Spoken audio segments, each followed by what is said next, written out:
I tried to cut it down a little bit and make it flow a lot faster. So I think it'll be a lot of fun. We're going to try and do some hands-on stuff, so um, you can follow along, or you can look at the slides and follow along perhaps later.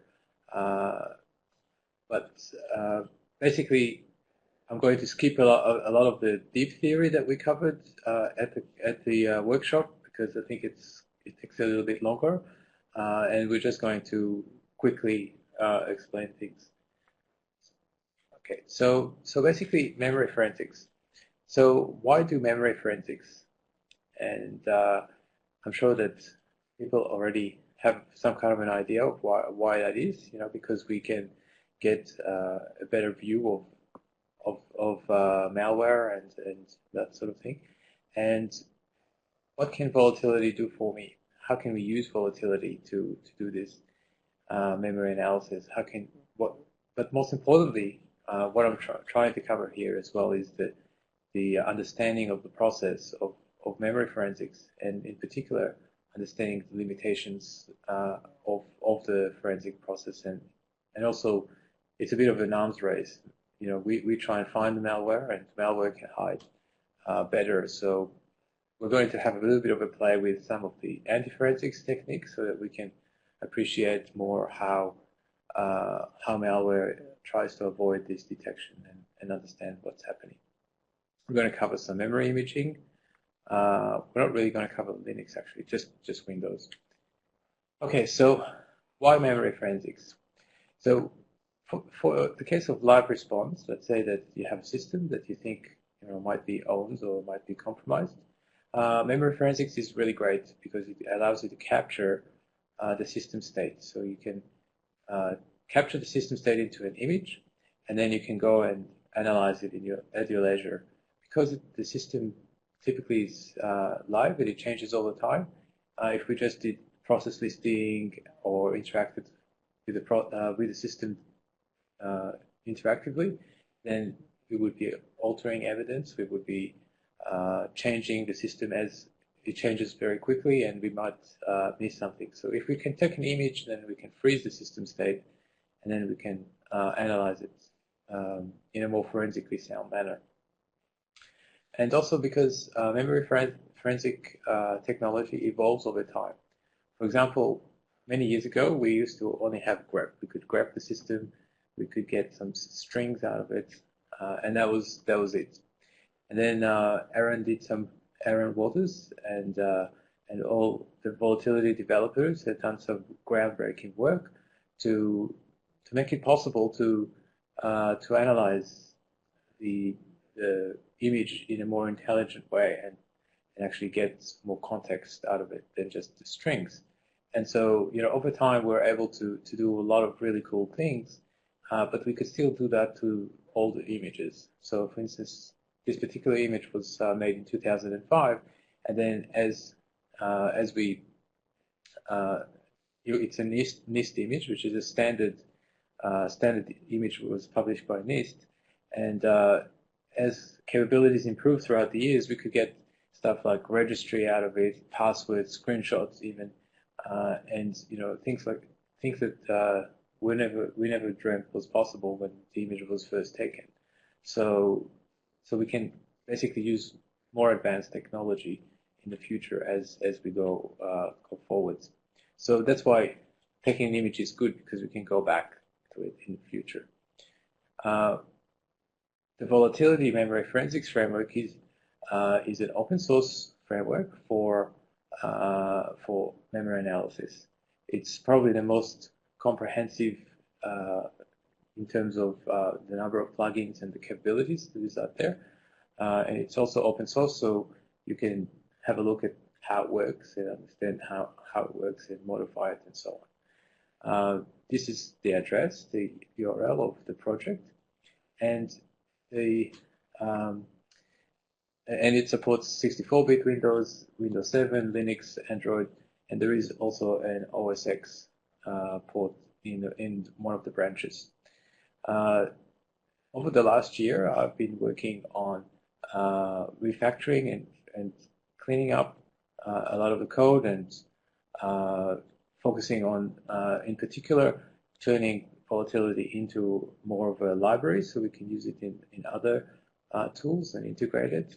And that is basically known as the Volatility Technology Preview branch. And that is also available on the website, but it's not officially endorsed yet. The plan is to eventually migrate that back into the trunk. We will be using both in this workshop, but mainly we'll be using the technology preview branch because I'm sort of most familiar with that. Okay, so part one, imaging and acquisition. So first of all, we're going to cover how we're going to do imaging. So actually imaging from a user perspective is pretty easy. You just run your imaging tool and an image comes out. This basically works by most imaging tools insert a kernel driver, which provides access to the physical memory. And there is different kinds of formats that the image can be written in. It can be written in raw format, or it can be written in a crash dump, which is most common on Windows, crash dump. It can also be written in ELF format, which is a core dump, and that's usually written by things like VirtualBox or virtualization technologies as well. Okay, so let me just switch to the demonstration. Okay. Okay. All right. Cool. If there's if anyone's having problem, please let me know, and I can slow down or whatever. Okay. So this is an example system, test system, which is running inside a virtual machine, and we're going to be using that today to play with. And as we can see, we have a couple of programs here that we'll play with, and we're going to use the WinPMM imager to take an image. There's also the Dumpit, which is Moonsol's imager, free imager as well. And there's a number of commercial tools as well for imaging. But for example, this is the WinPMM imager, which is part of the Volatility suite, and basically we can, make a crash dump, for example, test.bmp, and it basically goes ahead and makes a crash dump. First thing that we know is that it basically says it loads the driver. It tells you where it unpacks the driver and loads it. There's a temporary location for it. It tells you it's going to write a crash dump file. The next thing it tells you here is the CR3, and we'll see what that is exactly in a minute. But it's a very important parameter.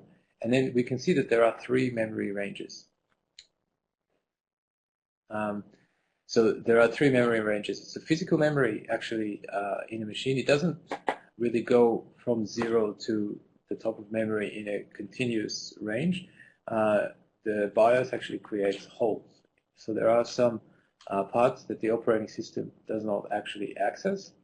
And so physical memory actually exists in ranges. So it's kind of like a hard disk with sort of bad sectors or unmapped sectors in the middle. The file system just like the file system skips over certain regions of the disk, so does the physical memory usage.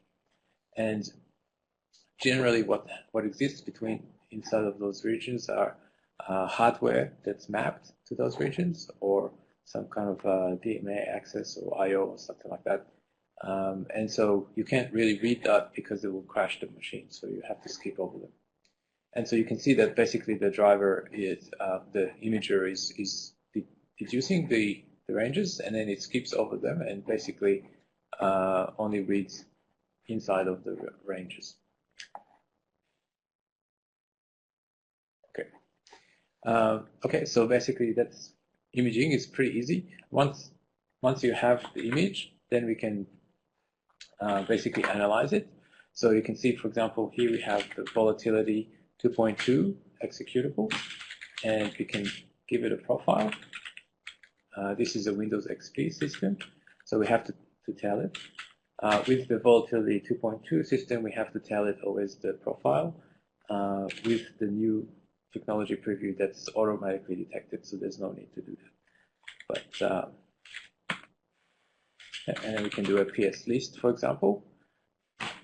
So again, we basically specify the profile, Windows XP, Service Pack 3, x86. The file name is test.dump, and then we just say PS list. And this is the standard release volatility. It churns through, and it just works. And as you can see, the released volatility is kind of a one-shot tool.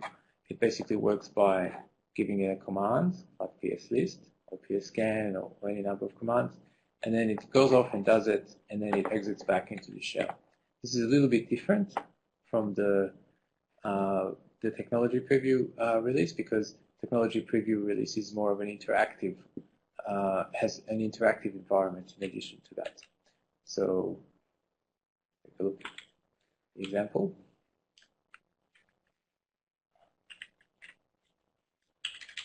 So this is the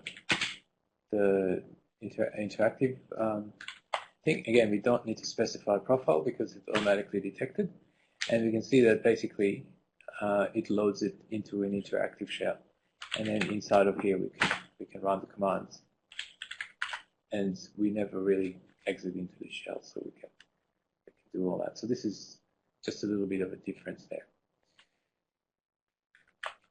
Okay, let's go back to this. Okay. Now, okay, so which volatility should I use? So the current release volatility is version 2.2, and there's also a 2.3 alpha, which is still classified as trunk. And that is the most feature complete volatility with all the plugins. It has the most plugins, and it's the officially sanctioned one. The technology preview version is very different. The code base is very different. There's a lot of new features, but not all the plugins have been converted over. And not all the operating systems are supported, and it's not as well tested. So it's really is like a alpha kind of software, but gives you an idea of kind of where we want to go in the future. Okay, so part 2, we'll talk about virtual memory and paging, because that's probably the most important part of memory forensics, is to understand virtual memory and paging.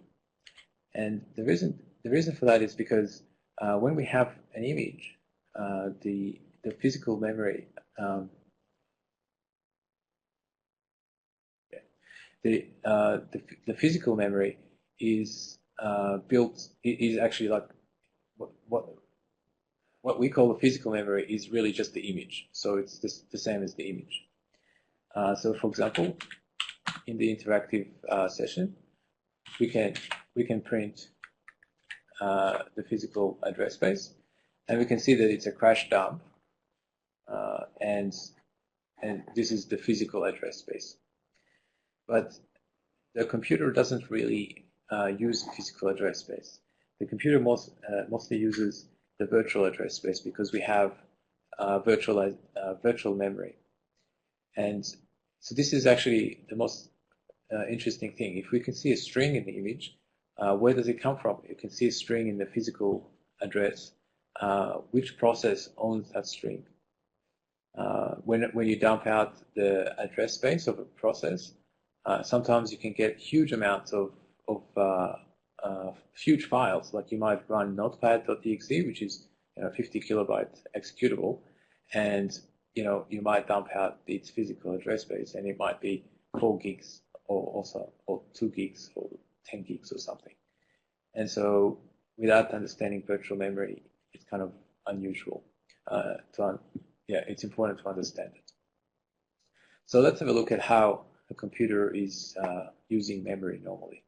So in this diagram, we can see that we have a computer here, and we have some physical memory. So this is basically the RAM chips on the memory. And the operating system has two processes running, process A and process B. And we can see that, that each process has what's called a virtual address space. So that means that each process can address memory in a virtual way. So, for example, when process A tries to read an address, let's say from this address here, from this block here, then that is transferred by the memory management unit, so MMU, in the computer to basically read from a chip, a RAM chip, over here.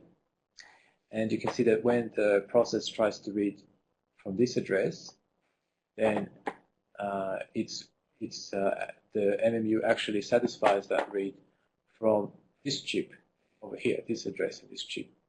So you can see that basically that there's kind of a mapping between what the process is and physically what exists on the physical chip. So and you can see it's divided into pages, and then there is kind of a mapping. So it's kind of like in a file system where you have fragmentation. So when you read the file, it might appear that you're reading something contiguous file, but actually each sector is coming from a different part of the disk. So it's exactly the same kind of concept, except that in a memory system there isn't really there's no need to put them together.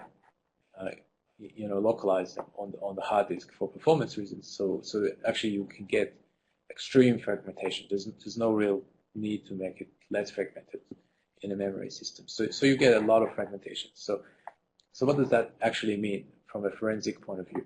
It means that if you have a look at the physical memory, which is the image here, that you're actually going to get these pages being extremely fragmented. They don't look anything like it. If, for example, this process has loaded, let's say, a big JPEG into its memory, it will look contiguous in the process memory, but inside the physical memory image, it would be extremely fragmented. So carving doesn't really work very well in memory analysis, especially because these pages are 4 kilobytes usually, and so they're very small. So carving doesn't really work all that well. But the other thing that the operating system does is that it can do things like it can share pages between processes.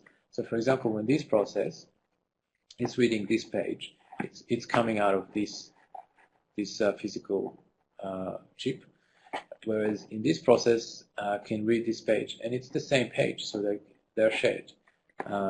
They're seeing the same thing. For example, this process can go and change this memory, and then this process will automatically see that because that's the same physical chip. But also, the interesting thing is that the address is not necessarily the same. So process A, for example, doesn't really see that memory. It may see it at this point, and then process B can see it at a different point, but it's the same physical memory. We can also have this situation where memory is paged out. And what happens in this case is that when the process is trying to access this memory, it actually doesn't come out of a physical memory at all. It doesn't really exist. It comes out of a page file on disk. So this is basically paging out behavior. Just check if there's any questions. You guys can just type it, and then I'll be able to see it. Okay. Yeah. So basically, and then we can have this thing called overcommitting. Overcommitting means basically that the process can request to allocate some memory for itself, and the kernel will basically say, yeah, sure, go ahead, I'll allocate your memory, but actually it doesn't. So, for example, the process might say, can I please allocate, 10 gigabytes? There's only 2 gigabytes of RAM on the machine, physical RAM on the machine. And the kernel will basically say, okay, sure, you have 10 gigabytes in your address space now, but that memory doesn't actually exist. And what will happen is that as the process tries to use it, that memory will be made available. So this is kind of an overcommitting kind of process. Okay. So basically, we can have all kinds of interesting properties because of this virtual memory. Because we have this translation between what the process is and what the physical memory is on the machine, we can have all kinds of things like sharing. We can have private memory. We can have memory which is not backed by physical memory, so it doesn't really exist, which is overcommitting. We can have memory that's paged out to disk, and also we can map a file into the address space. So what happens is, in the last example, when we are mapping a file, is that we have a backed memory here. So the process basically says to the kernel, can you map this file into my address space? And then the process will try and read this just as if it was an actual, just as if it was memory. And if that memory, and as it's reading here, the kernel will put it into memory, will read it from disk and put it into memory as needed. And that's the most efficient way of reading files. So there's a lot of files that are mapped into address spaces.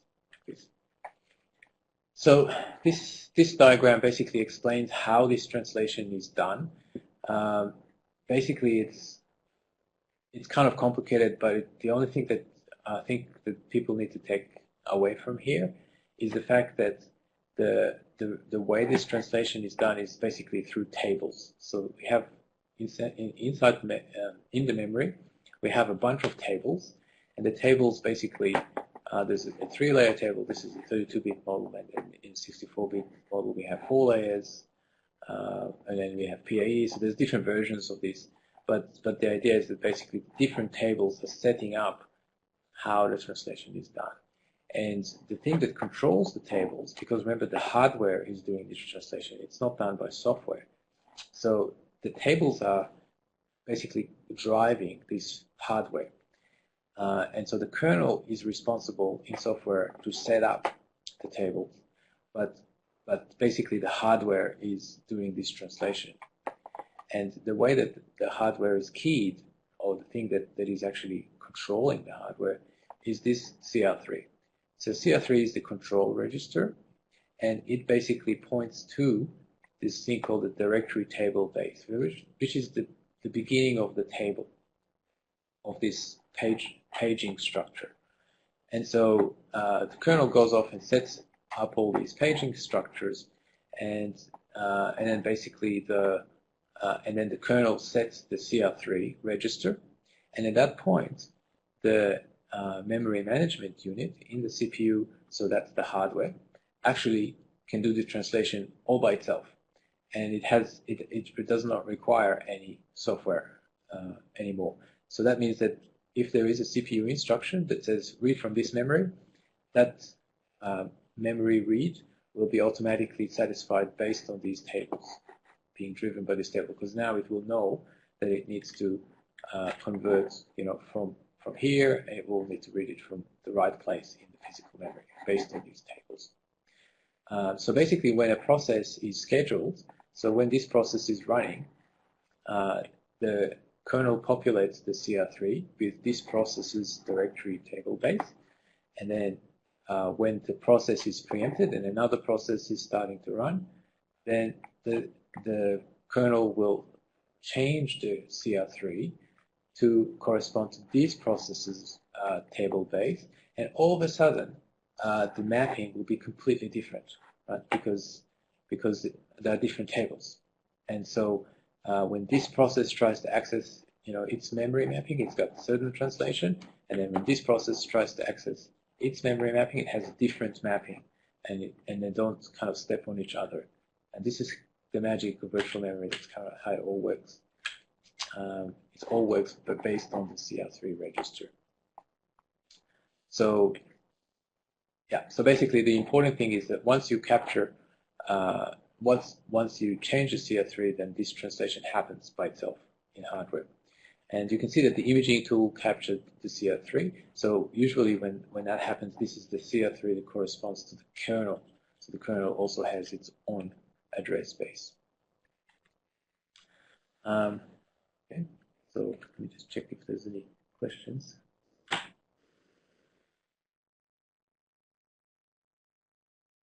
Okay, is everybody still on track? So when you capture it. No, so the tables, no, so the question was when you capture a memory image, do you get any corruption in the tables? So the tables are basically sitting in memory, and the kernel is using them. And when you capture the memory image, the tables are also captured.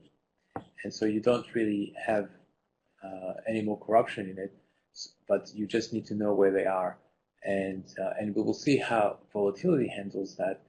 Basically, volatility is trying to emulate the hardware in order, because we need to do the same thing, right? We have to give volatility a view of what the process is seeing, and so we have to kind of emulate how the hardware is doing this paging translation, and so we can we do this paging thing also, and we rely on the paging structures to be captured inside the image. Okay, so basically the last structure in the page, I think this is we could probably skip it a little bit, but basically there is just like one last structure which basically indicates whether the page is. There's all kinds of flags about the page. This is called the page table entry. So basically at the end of the tables, there is an entry that describes each page, as we see it here. There's the PTE, and then it describes the actual page. So it's the last step in the tables. And so you can see a whole bunch of flags here, and a lot of them are not terribly relevant, except for these three, which I've written down. And basically, the most important one is this one here, which is the valid page. The valid page basically says this page is valid. If this bit is turned on, then this represents valid memory. Because you can see that you can have this paging, but it can actually be invalid. So, for example, here, when it's overcommitting, it would still have paging structures set up, but they would be invalid. So that means that the hardware is going to try and resolve that and read it, and then basically it's not going anywhere. It can't read it. So it will generate an error. And so what happens is when the bit is valid, the hardware can go ahead and just read the physical memory chip directly out of the chip. But if the bit is not valid, then the hardware can't do anything about it. It can't, by itself, satisfy this read request. And so what happens is that, in that case, is that it basically generates what's called a page fault. And a page fault is basically the hardware saying to the kernel, I have no idea how to resolve this read request. You take care of it. Right? So the hardware is handing it over to the kernel. And the kernel basically can do all kinds of stuff with that. So it can, for example, if it's in this case, if it's paging something in, it could, as a result of a page fault, it could bring that into memory. So from the page file, it brings it into memory, and then it adjusts the PTE, and then it goes again. And this time it would work because it would go straight into memory.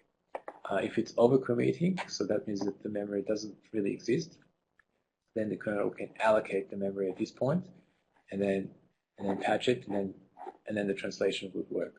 But the point is that basically there are a number of, if this bit is not valid, the hardware can't do anything about it. So the kernel can do some clever stuff with it.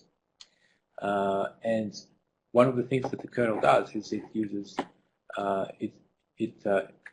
it can page things out. So, for example, if a page is paged out to the page file, then this valid flag will be turned off.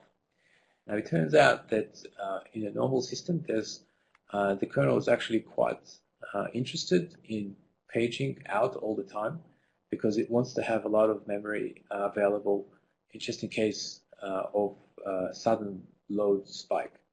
So the kernel is pretty aggressive at trying to page things out, but at the same time, paging them back in is expensive because you have to wait for the disk. So you end up with a situation where things are waiting to be paged out, but memory is waiting to be paged out, but it's not necessarily, but you don't really want to throw it away because if you need it again, then you can bring it in from memory. So this is where we have this concept of pages in transition. And so when the page is in transition, it's actually not valid, so the valid flag is off, but the prototype bit is on. And what that means is that the page it's still technically valid, so it hasn't changed, but as far as but it's on its way to be paged to the page file. It's not so that it can be folded in very quickly, but it's waiting to be paged. And this is actually important for memory analysis because when we look at the paging tables, a lot of pages would not be really valid, but they would be in transition. So if we don't take those into account and use them as if they were valid, then we actually miss a lot of information that we could have used. So this is kind of an interesting side effect. Just check if there's any more questions. Oh, okay. All right. So this is a bit of theory. Now volatility does basically the same thing because we have to essentially emulate it, the hardware in volatility. So we have this concept of address spaces, and we have a read on the address space will be using the page tables will be translated to the image file. So over here we have the image file, and then over here we have the address space. And an interesting thing to note is that the address space is sparse. So there are many addresses inside the address space which don't really correspond to anything they don't really exist. So you can see that here these ranges are valid, but this range is not valid. There is nothing really there. So we could pad it with 0 or something, but basically reads that don't really make any sense. Because it's sparse. Now, the size of the virtual address space is basically the total size that you can address. So on a 32-bit system, it's going to be 4 gigabytes. And then, on a 64-bit system, it will be 2 to the 48. So it will be quite a huge number. So that means that this kind of goes back to if I dump out the address space of a process, then I'm actually going to drop out all the addressable memory in this process, and it can be huge. In theory, if I wanted to preserve offsets and so on, then it would be exactly 4 gigabytes in a 32-bit system, and it would be absolutely massive. In a 64-bit system, it's not really usable. So this is interesting. Okay, so I'm just going to go quickly into the next. Any questions? Okay. So just quickly into the next topic, and this one is basically about profiles and multi-OS support. And the thing about volatility is because volatility is a tool that aims to support a lot of different operating systems and a lot of different versions of operating systems. So we have like Windows XP, Windows 7, Windows Vista, all these kind of different ones. And so how do we make a tool that is flexible across all the different operating systems, and how do we even do memory analysis in the first place? And this is kind of a fundamental point that I just wanted to get people, so that the people understand, get the drift of why it is. So ultimately, operating systems are written in C, and that means that we have things like an enum, for example, and we have a struct, And this C struct is basically a way in which we can lay out memory. So in C, there is this keyword called struct, and it allows us to basically build data structures. And it tells all the different members of the data structure. So for example, here we have a data structure that has another thing in it called flags, which is an enum, and then it has a short integer, which is a bar, and it has a pointer that's called a foo. So we can store all kinds of stuff in there.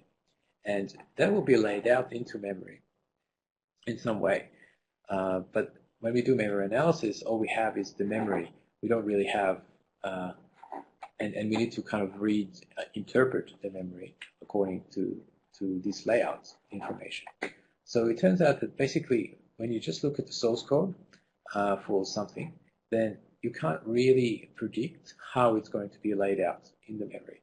You can sort of predict. You can kind of say that a short int is going to be 2 bytes, and pointers might be like 4 bytes, maybe, but it's not actually a very reliable way. Actually, you can't really predict it, and the reason why is because you have all kinds of factors that affect how memory is aligned, and there are different factors like compiler factors. So, for example, different compilers lay out different structures different ways. Also, you have different alignments requirements. You have different endianness. You have bit size. You have different optimizations and packing and all kinds of stuff. So laying out, so basically going from source code to memory layout is, you can't really do it just by looking at it. And this is really where a lot of the fault of the very naive analysis, even parsing tools like memory parsing tools and the naive ones are basically making these assumptions about how the things is going to be laid out, and they're actually wrong a lot of the time, depending on the different things. So the only way really to get a reliable information about this is to look at debugging symbols. The reason why is because that when the compiler builds the program, then it creates debugging symbols, and those symbols document exactly how the compiler decided to lay out these structures. So you don't guess. You don't have to guess. The debugger, the compiler is telling you exactly how the memory is laid out. And this is the only reliable way to be able to understand memory. So, for example, in Volatility, we have this thing called the V-type system, and a V-type basically describes how the structures are laid out. So we can have, for example, the different names of the members. For example, in this case, there's an E process, which is the process, the structure that represents a process in Windows. It has a size. It has all these fields. And then we have here their offsets. The offsets are in the struct where the field starts. And then over here we have a type of the system. And what we term in Volatility is this collection of types is called the profile. So it's basically, so the profile basically tells you all the information you need to know about how the structures are laid out in memory. It's kind of like a file format when we are parsing file format like the registry or something else. Then basically this kind of encapsulates this information. The only problem is that in a Windows system or Linux system, then those layouts change all the time, because every version that Microsoft builds a new version of the operating system, then they might add a field here, or might change things around, or maybe touch the optimizations or whatever. And so as they're making changes, that layout changes all the time. It moves around, because it's not really like a file format where you have to maintain compatibility between different versions. It doesn't really matter. So basically, it means that this information is specific to exactly the code that's produced by this compiler at that time. So a profile is basically how we are encapsulating the differences in the operating systems. And we generate the V-types from debugging symbols. So for instance, on Linux, we basically use a module which we compile with the debugging symbols turned on, and then we extract the dwarf information. So dwarf is like a debugging standard for Linux. And for Windows, we use this tool called pdb-dump, which downloads the debugging information from the Microsoft Simple server for the different operating system versions. And then we generate the vtypes. But the vtypes are a good first step, but they're not enough. There's a lot of additional information that we have to add, and it's mostly around contextual information. So for instance, in this particular example, we might have a create time, and the symbols say that it's a large integer. Actually, it's not a large integer. It's a timestamp that's encoded in Windows time format. So the debugging information doesn't convey the semantic meaning of what this field actually does. It just says that it's an integer. So it's not really complete information. So then we go ahead and add this extra information in there. But anyway, what people should take from this is that basically a profile encapsulates the version of the operating system. And that's why when we're running, particularly with the trunk volatility, with the older version, we have to specify the profile because it doesn't auto-select it. So let's take a look at an example. Okay, no more questions? Okay, cool. So let's take a look at an example. What I'm going to do right now, so when we did this here, we have profile, we specified Windows XP, Service Pack 3, and these are the known profile. And with a new one, we don't have to specify it. So this profile basically corresponds to those vtypes.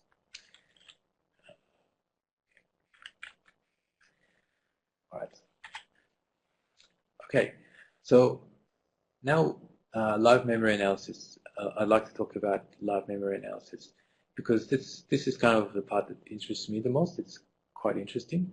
And basically the idea is that you can take an image from the system, and that's good for forensically. That's the best option because it takes a permanent image of the running system. But the system is changing all the time as it's running. And so sometimes it's useful to just to be able to analyze the live system. So what that means is that you don't need to take an image first. You basically just run volatility directly on the physical memory of the running system. So we're going to demonstrate this. So in order to do that, so you remember how before we took the image over here. Can everybody see that? Let me know if the font is too small or whatever. So you can see that we took the image here, and if we specify -L, -H, it loads the driver and exits. So let's do that. So what that does is it loads the driver. See, it's loading it, and it leaves it loaded. So at the moment, so the driver provides an interface to the physical memory, and we can use that interface directly in volatility. We can't use it in the trunk volatility because it doesn't support it yet, but the technology preview does, and we can give it the file name as the raw device directly of the PMEM memory driver.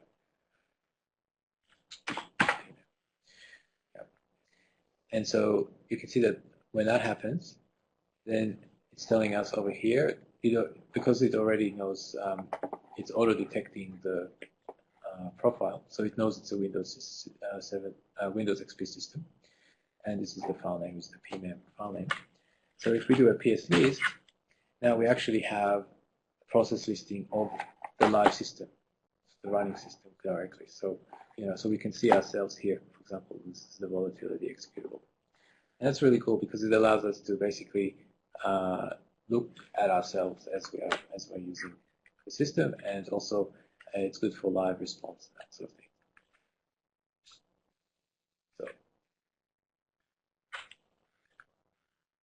okay, so we can have a look at the different memories. So this is more of a practical thing. So let's have a look at that. So for example, we can see that there are different processes. We can see that there is a command for the exe. There is this one, for example, which is ourselves, and we can do a dump.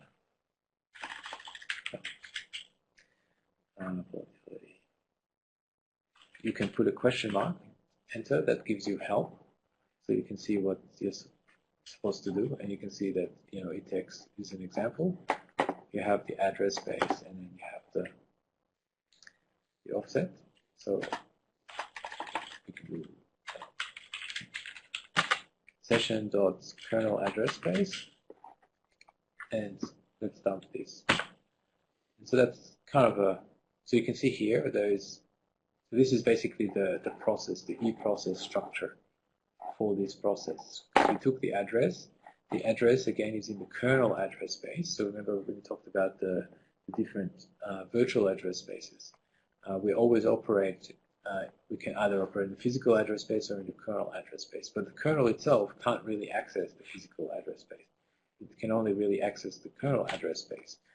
So when we're doing something like pslist, the offsets are always given in the kernel address space.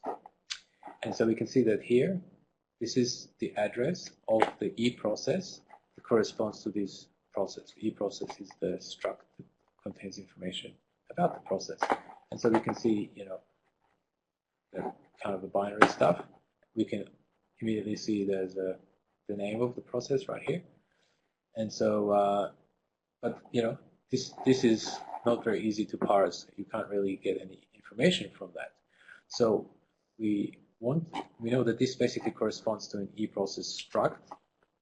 So we can create the eProcess struct, and that helps us to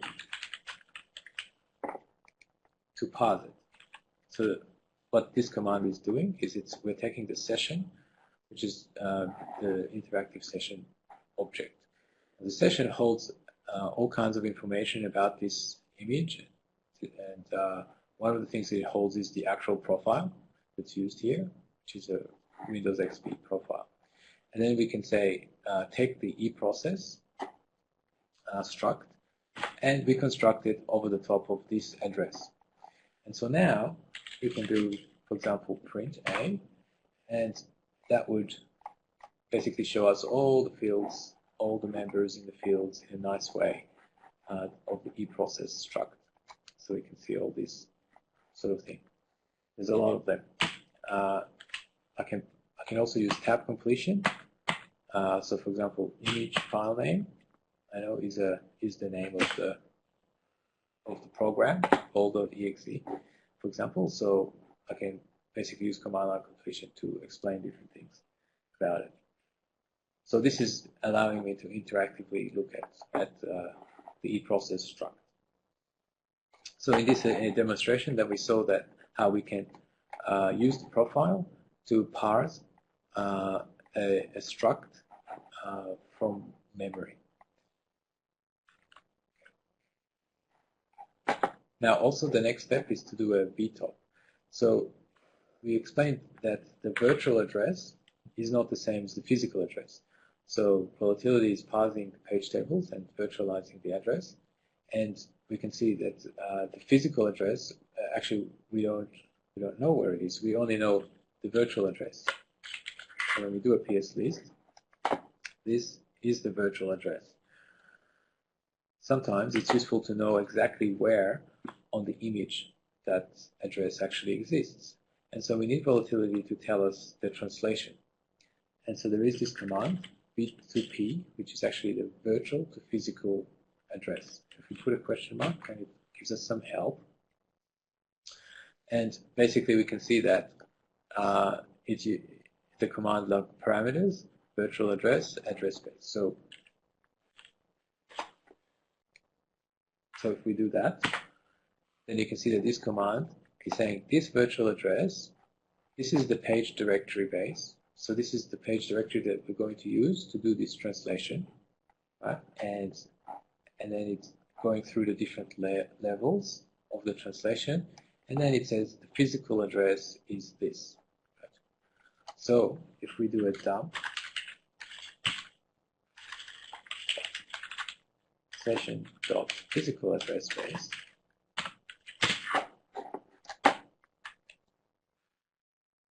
of this address, then that's the same thing. See, it's the same thing. So you can see that it's a totally different address. And in fact, if we have a hex editor and then we look at the image at this offset, then this is actually that. Right? This is that. And so you can see that it's doing this translation through the page tables using this is the kernel page table. So this command basically does this translation for us. So we can immediately convert from virtual address to physical address.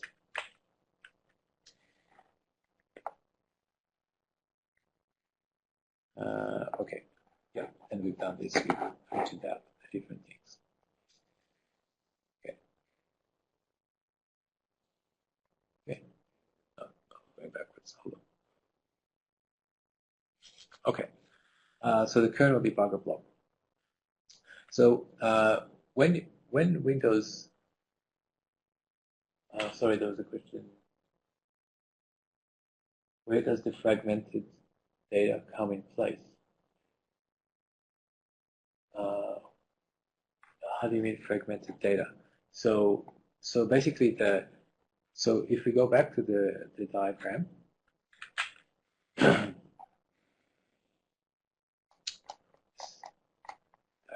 of the virtual memory.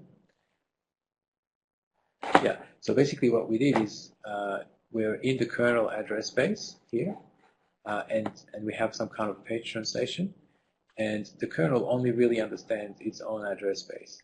It doesn't really know or care physically where the data is stored. So we use vtop to do this translation, and then we figure out physically where it is on the image, in the image. So when we do a PS list, we only know this address here, and then we did the translation and we got to this point here. So if we only had the image to start with, and we didn't have the page table, so we can't do this, then we will see all these fragmented. We'll see, maybe this E process here and another E process here, all over the place. So it won't be, it will be very fragmented. And essentially this kind of defragments it for us because we need to know those page tables. So it's like the file system, oops, defragmenting. Oops.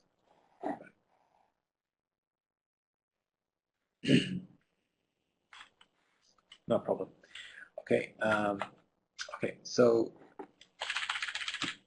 the kernel debugger block.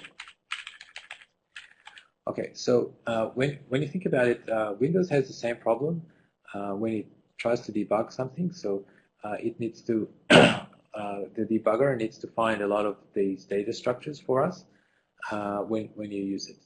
And so Windows actually maintains this thing called kernel debugger block, which is a bit of meta information about the system that explains to the debugger how to find important data structures in the kernel. And so Volatility uses that information as well, and it helps us to locate important information. So here's an example of an important piece of information.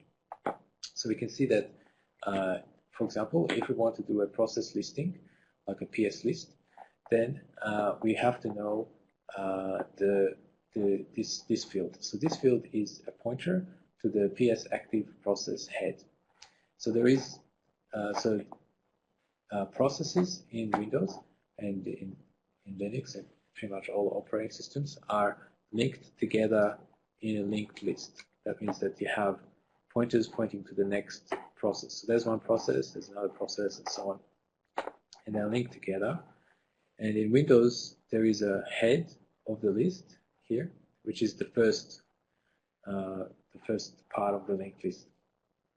And the kernel debugger block tells us where that is, where the information is, so we can find it. So if we want to do a process listing, what Volatility does is it locates the kernel debugger block, and then it finds the process, the PS active process head from there, and then it just follows these links to that, then it prints this guy, and prints this guy, prints this guy, so on until it runs out of processes. So this is how we do Volatility does process listing. So we need to find the kernel debugger block to get that first thing. The problem is that the kernel debugger block is not really critical to the operation of the system. So you can't. It's not really required. I mean, the system doesn't really depend on it. It's just metadata for the debugger to help the debugger. So if you're a malware, probably the first thing you do is trash the KDBG because you don't need it, and it makes it really hard for forensic investigators. But we can always work around it if the KDBG is trashed by finding a single e-process. So we find any of these guys and then just follow them around the circles. So you can still get your way around, but the idea, I mean, the point is that this will break the most naive approaches. So let's try this. So we do this KDBG scan, and what that does is it basically looks for something that kind of looks like a kernel debugger block, and then it will print out the information. So it tells us all kinds of stuff about the kernel debugger. So we'll just find it.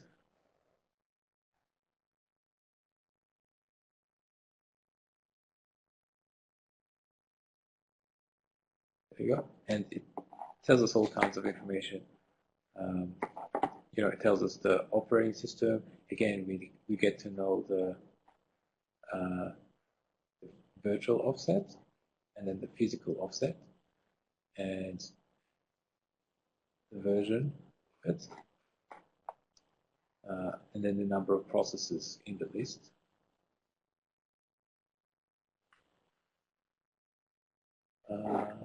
Okay, there's a question. How do I make sense of this? Oh, from PSCAN. Okay, cool. That's a very good question. So if we do a PSCAN, you notice that there is some kind of corruption. So basically what happens with PSCAN is that it kind of tries to guess processes. So it has some false positives, and sometimes it will actually print the process name would be some kind of, like for example here, you see that's a false positive because there is some binary rubbish here, and then the PID is extremely high. It's not right. So this is and then the parent PID is 0. This doesn't make sense, you know, and so on. So there's actually false positive here. So when you're scanning, yeah. So when you're scanning, then you could get you could get some false positives here. Can struct be fragmented? So there's a question here. It says, can a struct be fragmented? So it's not fragmented in the virtual address space because the process or the kernel is allocating the memory contiguously in their address space, and then they're overlaying their struct in that. But if the struct is bigger than 4 kilobytes, then in the physical address space, they will be fragmented because those pages are not consecutive. So 2 pages in a virtual address space look like they're consecutive to the process, but physically in the image, they're not. So you can get the struct being fragmented if it's big enough, bigger than say 4 kilobytes in the physical address space. And that's why you need to understand the virtual mapping so you can unfragment it, basically. Okay. All right, so the debugger block. Okay. All right. So the kernel is also a program, and like all programs, it's loaded into the address space and into the kernel address space. And you can actually look at it. You can look at the kernel program. It's part of the memory image. It's in there. And so we could do, so we've got this, actually I'll leave that till I explain PE stuff, because that's the same thing. All right, so process listing. So process listing is all about list following. So we saw before that we followed the list, and that's how we did our process listing. But what about hidden processes? So as we can see, we're going to do this in a minute. Actually, yeah, we'll do it now, maybe.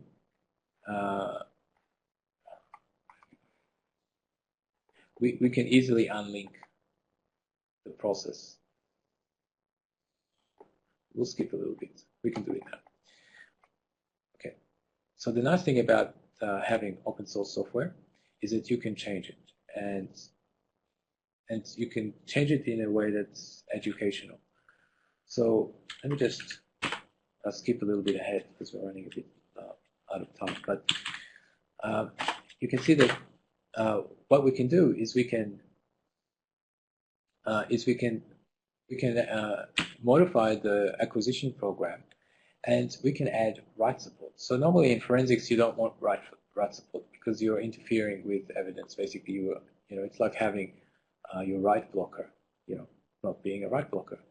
But for educational purposes, it actually makes a lot of sense because it allows you to change the memory and then see how that affects your memory analysis tools. And it's very important to understand the limitations of the tools, because the malware can go ahead and change the memory whenever it feels like. So it's good to have this kind of ability to modify memory just for educational purposes. And so we have a separate binary here, which is the write version of the WinPmem that has write support turned on. And if you can read on Windows XP it works, but it works as is.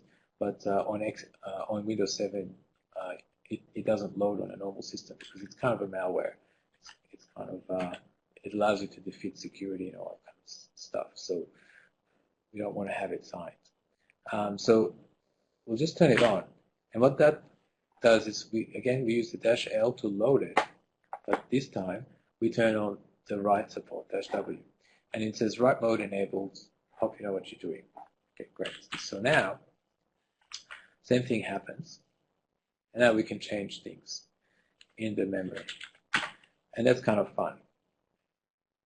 So let's have a look.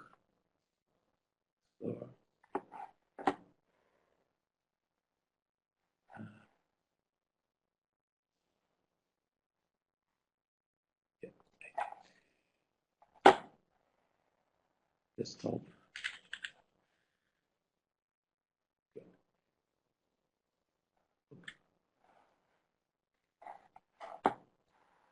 Okay, now I'm just going to skip a few slides. This stuff is in the slides, it's just a little bit ahead. But basically, when we have write supports, then we can change the memory. And the nice thing about it is that, and the nice thing about it is that volatility is a forensic tool. So that means that it tells us all the artifacts. It goes off and finds all the artifacts, exactly where they are. And so if we have then the ability to go ahead and change the artifacts, then volatility can help us to change the artifacts. So it's kind of like the evil side of the forensic tool can be used for evil. So I'll just quickly go through this example here because I'm explaining in the slides how processes are hidden, and we can just do that here. So here we go. I've got my task manager, for example, and the task manager is an example of listing all the processes. So the task manager lists all the processes by following essentially the linked list of all the eProcess headers. So let's go back to the picture. Sorry.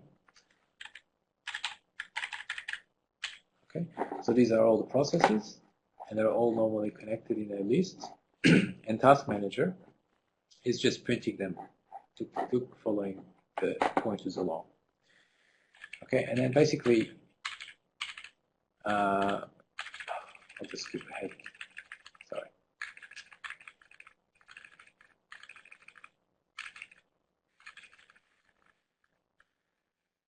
Yeah. Oh, I don't have enough. Sorry. Oh, that's it. Okay. All right. Okay, so Task Manager is following this list. So if I wanted to hide the process so the Task Manager doesn't show it, then all I have to do is to take this pointer and put it over there, right? And then also take this pointer and put it over there. Instead of pointing here, it's going to point there. And instead of this pointing there, it's going to point there. And then this process is not in the list. So when Task Manager is going to look through, it's going to kind of skip over this guy and then go into the next guy. And this is called decom, which is direct kernel object manipulation. So it's a very, very, very common rootkit technique. It's basically removing things out of lists. And so if we have a look at the example of this code that I've written here. So this is the function.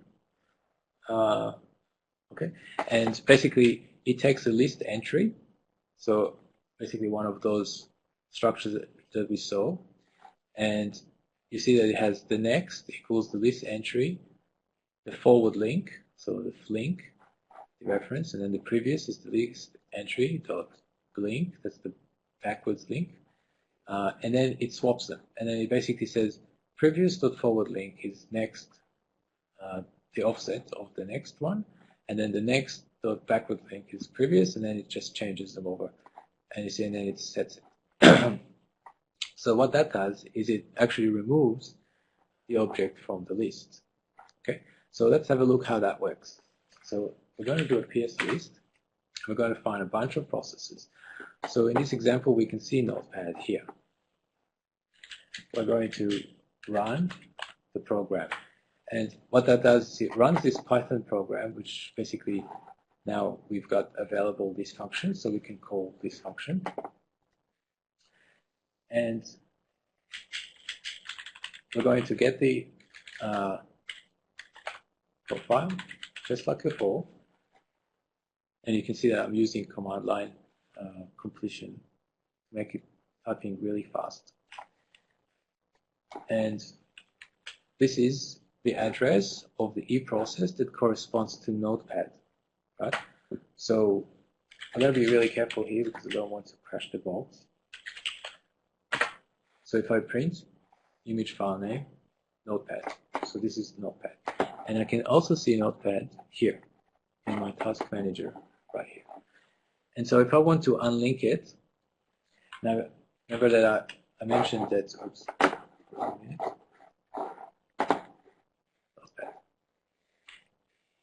and I mentioned that basically there is a list called active process links, which is basically that list that links all the active processes together. And this is the one that Task Manager uses to show. So I'm going to unlink it. So I can do this, unlink.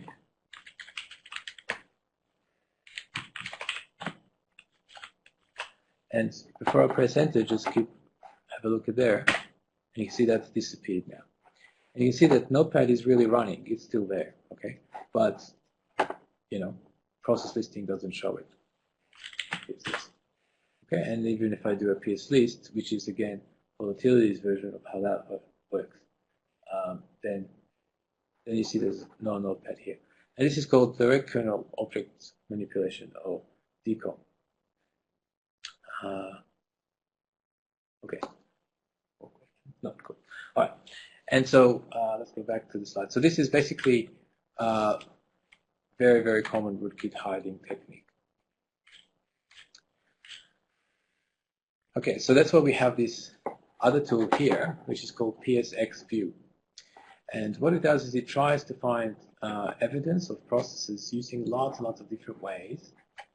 So e-process traversal is one way, and then we have full tag scanning, and there's a number of other ways.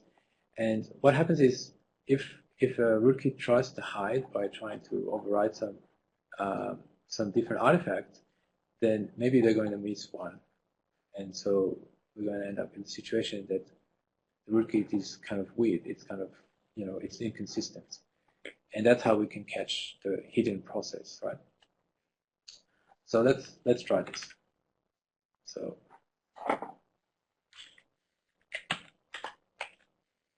yes, it's just a cross view. And you can see that what it does is the first thing is it does full scan for process, and then it's going to do, so it's using all these different methods. It's like, this is like a combined plugin that uses all the other plugins. Then it scans for threads, something else.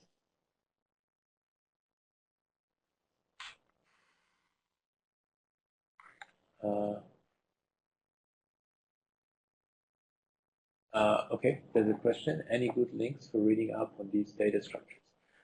Yes.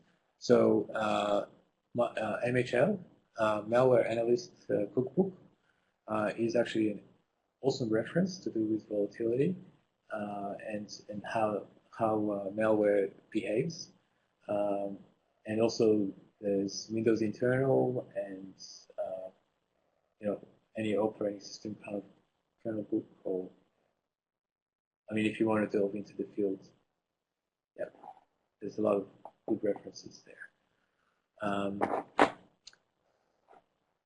Okay, and so we can see here that it's done this, and it's used all these different methods, and then it's basically saying true, false, whether it's this guy picked it, this method picked it, this method picked it. It's a nice way of looking at everything sort of together, and then you can see that basically, so we can have things like this one, and you remember that I ran this program before, so it exited, right? So it's finished. So that's why it's not in the PS list, and that's kind of okay. You can still see it in PSScan because PSScan just is like a carver. It just finds evidence of a process. So you can still see it here, but it's exited. And then it's not here, it's not here, it's not here. So that's okay. But this one, you should be able to see Notepad here somewhere.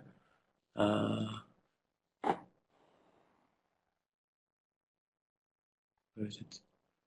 Or maybe we don't. Oh, it's probably here somewhere. Oh yeah, here, on the bottom. So Notepad, remember, so it's not in the PS active, in the PS list, but it is in the PS scan, so it could be exited, but it's also in all the other ones as well. So actually, that looks really weird because,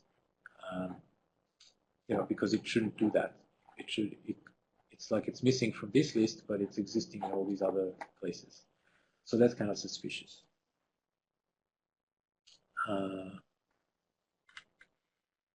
Can the sysinternals tool still find Notepad? Probably in this case, yes, because it's a very simple hiding technique.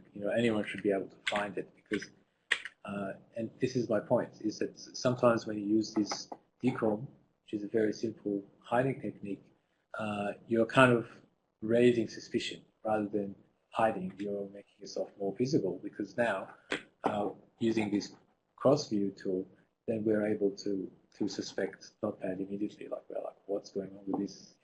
This process is weird, and we look into it more.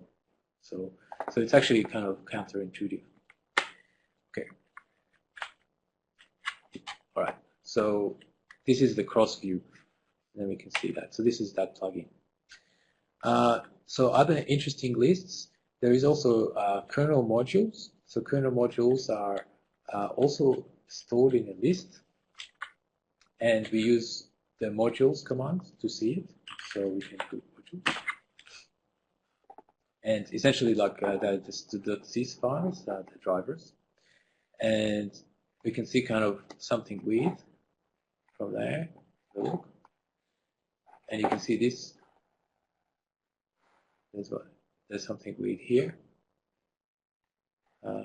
It's a kernel module. Specifically, we are supposed to look for something, some things are running out of temp, which is kind of weird, but basically it's showing us. So I think this is not Windows 7. It's just a random number which happened to be 7. But this is really the driver that we are loading. So what happens is that when we load WinPMem and we tell it leave the driver there, then it writes it to the temporary directory, and then it loads it from there. So this looks weird because we have a driver. It's loading out of the temporary directory, and the name of it is Windows7.tmp. You know, that's kind of weird. I would look into that more. But we know it's us in this case. But this is what a malware would look like as well. It's very suspicious. So this is kind of the modules one. But again, we're following a list, and we can easily unlink it just like we did with the other ones. And we can disassemble it and all sorts of stuff. We can do this driver IRP. So IRPs are basically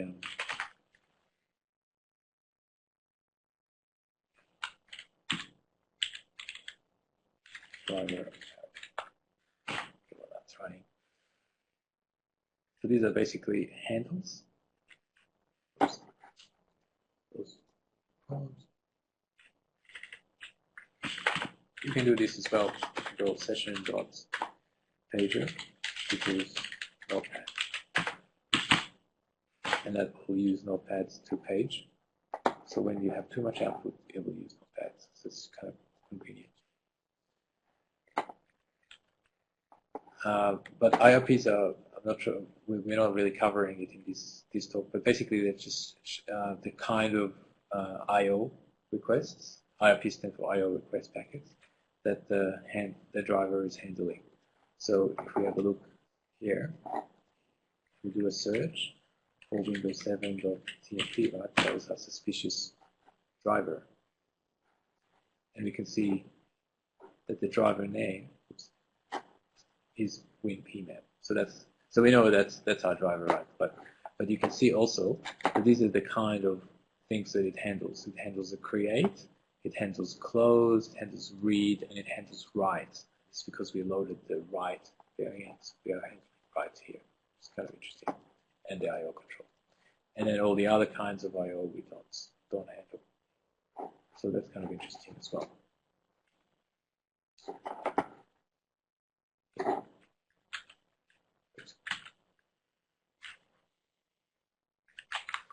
Okay, yeah, and we can disassemble it. Don't worry about that. So the next topic I just want to cover is PE files, and PE files are actually very important. Of course, they're important from the disk forensics point of view as well. But in memory, PE files everything is pretty much a PE file, and the reason is because Microsoft has designed PE file format to be specifically designed to be loaded into memory quickly and efficiently. So the idea is that basically what we know as a PE file on disk is actually really kind of a compressed memory image of a program. And so when you load it into the memory, then it looks pretty much the same in memory than it does on disk. And you can see exactly how that happens in this diagram. So you can see that there's a lot of details here, but basically it's divided into sections, but there's not that many sections. And the idea is that basically you take these sections, so this is the file on disk here, and then you basically take them and explode them into memory, right? So that they become mapped into memory pretty much the same order that they are on disk, and they're actually just, they're just relocated, they're moved around a little bit. But basically that's corresponding to that. It's just a direct relationship between one and the other. And in fact, what happens is that you don't really copy the data, because remember we have the magic of virtual paging. Then we can actually just build virtual memory page tables that corresponds to the disk, so that map back into the disk. And this is actually really clever. So, for example, let's say that there is some code here that runs as part of this PE executable. And let's say that this PE executable so this code is trying to get to the data section. So maybe it's going to read from that. And so when the binary is loaded into memory, that data section is not actually read into memory at all. It's just mapped. So there's just a mapping here. Again, we have a page that's paging structure with a PTE that's not valid. And so when there is a read request coming here, that PTE will generate a page fault, right? And then the kernel will say, oh, that page is not valid, but it's actually coming from disk. And so it will go off and read that section from disk and fill it into the memory right away. And so that's really efficient because it's very fast. You don't have to read the whole file into memory before you start running. You just read the section, a little bit of metadata about it. So you just need to know like where sections are and stuff like that. And then you build up paging structures.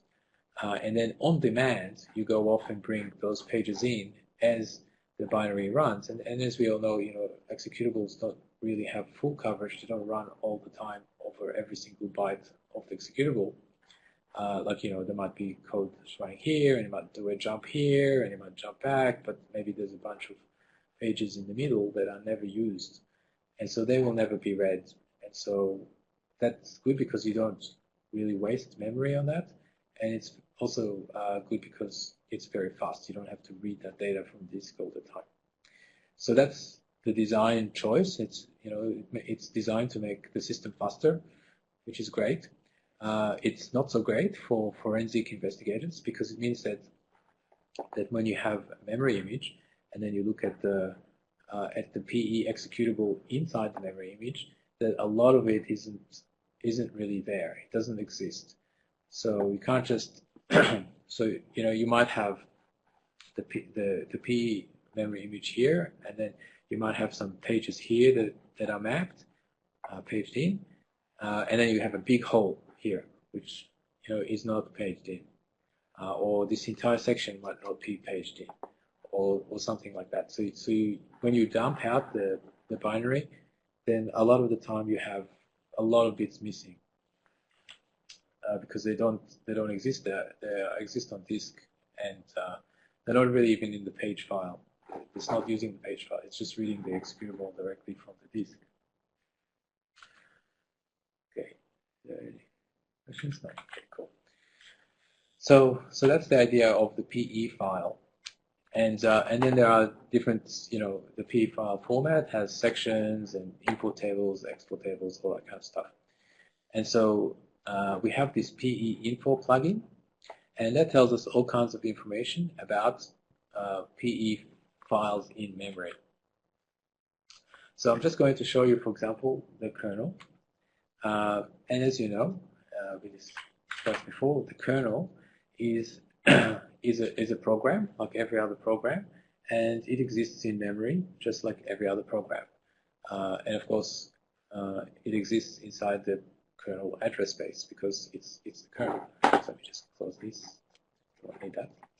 So the important thing to realize is that if we go back to the picture, is that we have to have a header. This is called the base, the PE base, and essentially that's where the NZ signature is, and that's the start of the file. And on disk, it starts at 0, right? Because it's a file on disk.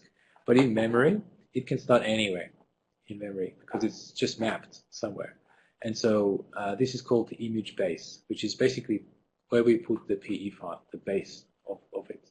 So as long as we know what the image base is, then we can reconstruct the entire PE file from memory because in fact the MZ header is going to be here, and then we're going to have all the different pointers and the PE header and all the headers and all that sort of stuff. So then the idea is that basically so once we have the image base, then we can work from there. So the kernel debugger blog actually tells us where the kernel,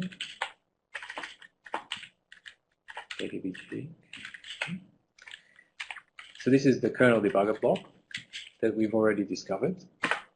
As I said, Volatility already knows about the kernel debugger block because it uses it for lots of things. And it contains a lot of important metadata about the thing. And remember, we talked about the PS active process listed, which is right here, and there's other ones as well. And there is this thing called kernel base, and it just stores metadata. So this actually is the address of the kernel program. Okay, so if we do a dump, we know how to do hex dumps, but we need to dump in the kernel address space, and it's going to be the kernel base. Then we should see the MZ header first off, right? Because that's the address of the kernel, the program. So it's a, we see an MZ header, we see the process, blah blah blah. This is the kernel, okay? And so we have this PE info plugin, and we could put a question mark to get more help about it. And with the PE info, it basically reconstructs the PE information from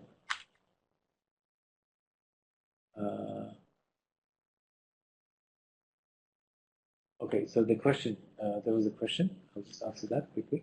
The question was, if Volatility already has the ability to read PEs, how much work would it be to make an acquisition tool that checked PEs in RAM and then saved, loaded them from the disk? So this is actually a really good question, and I think that is actually possible now because Volatility can do live analysis. So we could do things like, we can analyze, like we're doing now, we're analyzing the running system, and so we can do that. This is one of the goals that I tried to do in the technology preview, is to make it so that it's easy for people to build on Volatility as a component to other systems, for example, like this, so you can verify disk images versus memory images, because a common hooking technique is to modify the image in memory or the program in memory. That only works on 32-bit systems, though, because you have patch guards and other things. But the principle is the same. Okay, so PE info. So the address space is the first thing that we have to give it, and because we want to look at the kernel, it's the kernel address space. And then the next thing is the image base, which is again the kernel base. Okay, and it looks like there's a bug here somewhere. P info.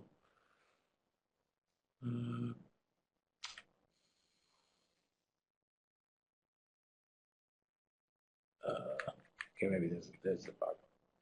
Okay, so control.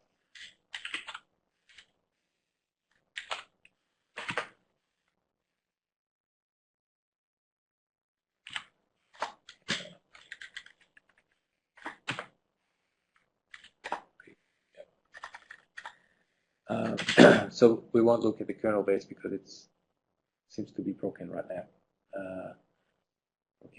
Okay, so we'll look at a process instead. Look at ourselves. Seems to be broken in a similar way. But anyway, we can see that.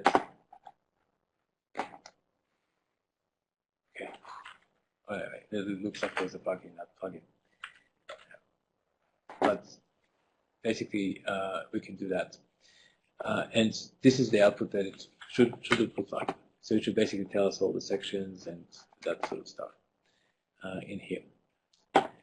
And so there are lots of different kinds of PE files. We have processes, and this is where we find eprocess.peb.image base address. So again, all we need is just the base address and the address space that we can use it. So we have a PE file and also DLLs. And when we have DLLs, actually in a process, they can be manipulated because we have lists again, lists of DLLs that are initialized, loaded, and so on. And so they can easily be manipulated through list manipulation. And so we can actually dump out the PE files from memory. We can use proc dump or DLL dump or PE dump, other things like that. And so let's have a look. Do a proc dump. And that allows us to dump out. This is the help. So we've got some help here. And it explains what we do. And then the first, we have a dump directory. And then maybe a P. So we can do this dump here. Equals dot.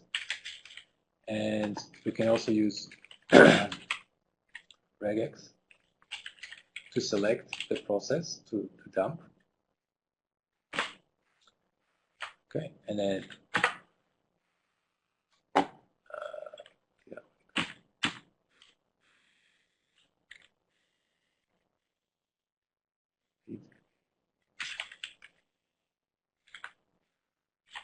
or for example, yes, list. So we can choose the feed that we want to dump, 1036, let's say, 1036, and you see that will dump out the binary, the PE file out of there. So we can even do a less dots.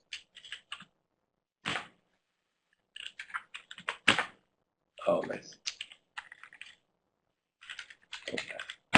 It's Windows. And you can see that that this is the PE header. This program cannot be run in DOS mode, blah blah blah. So this is the binary that's dumped out of this. So usually you can take this and open it in IDA Pro something and reverse it and all that sort of stuff. But the most important thing to remember is that you're going to have some things missing from that. So you can't just run it.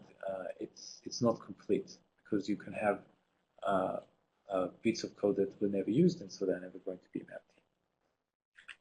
So this is the dumping, and there's a whole bunch of dumping stuff for processes, DLLs, and this is a generic one. They're all just called that one. Okay, so the next topic that I want to look at is just pool scanning. And are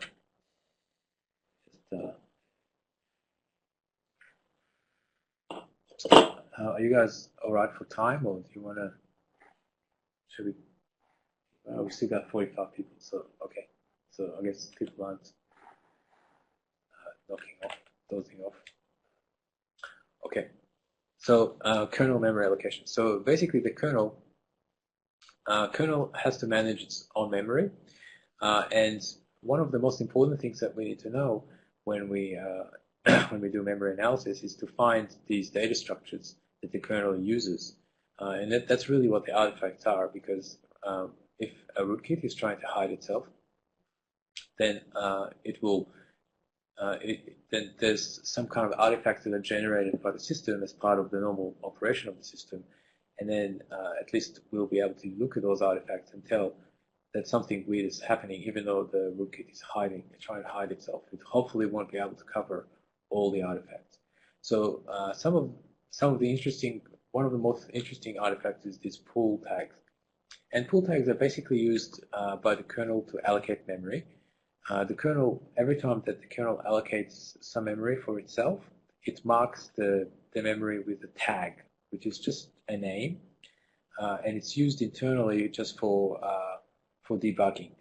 So here's an example of this is a developer tool. Actually, this is part of the Windows DDK, the device driver kit, and it's called poolmon.exe. And all it is it's counting the total number of allocations for each tag. So we have all kinds of tags. We have this tag which is bad as, and wait, and events, and all these different tags, and NTFS ones. This is part of the NTFS driver, and so on. And then basically, what happens is every time we allocate it and deallocate it, it keeps tabs on this. And then basically, the idea is that if you are leaking memory for some reason, then you can tell who is leaking the memory because the tag is pretty unique to the driver.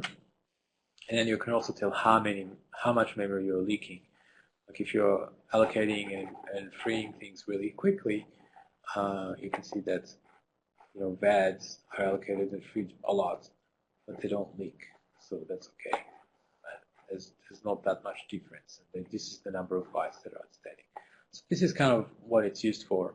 But the idea is that basically we can use that to try and find allocations that we know the kernel has done, but somehow we can't see.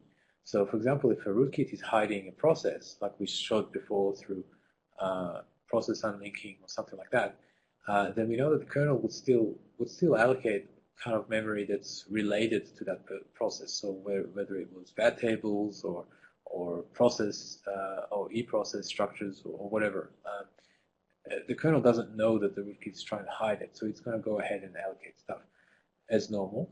And so if we then try and find those allocations, then we can pick up that something is weak straight away. And so we can have, and the kernel uses this concept of objects to allocate memory. So it doesn't always just allocate just a plain buffer, but it actually has a very structured way of allocating memory through objects. And objects have all kinds of names. There's a driver object, a directory object, a device object. These are all different objects, and they're allocated by the system. And so this is what a typical object allocation might look like. So, so the first thing is you have some pool header, and in the pool header you have a tag, the pool tag, which we discussed before, some kind of a unique name for this driver, and then we have a bunch of headers, and then you have the actual object.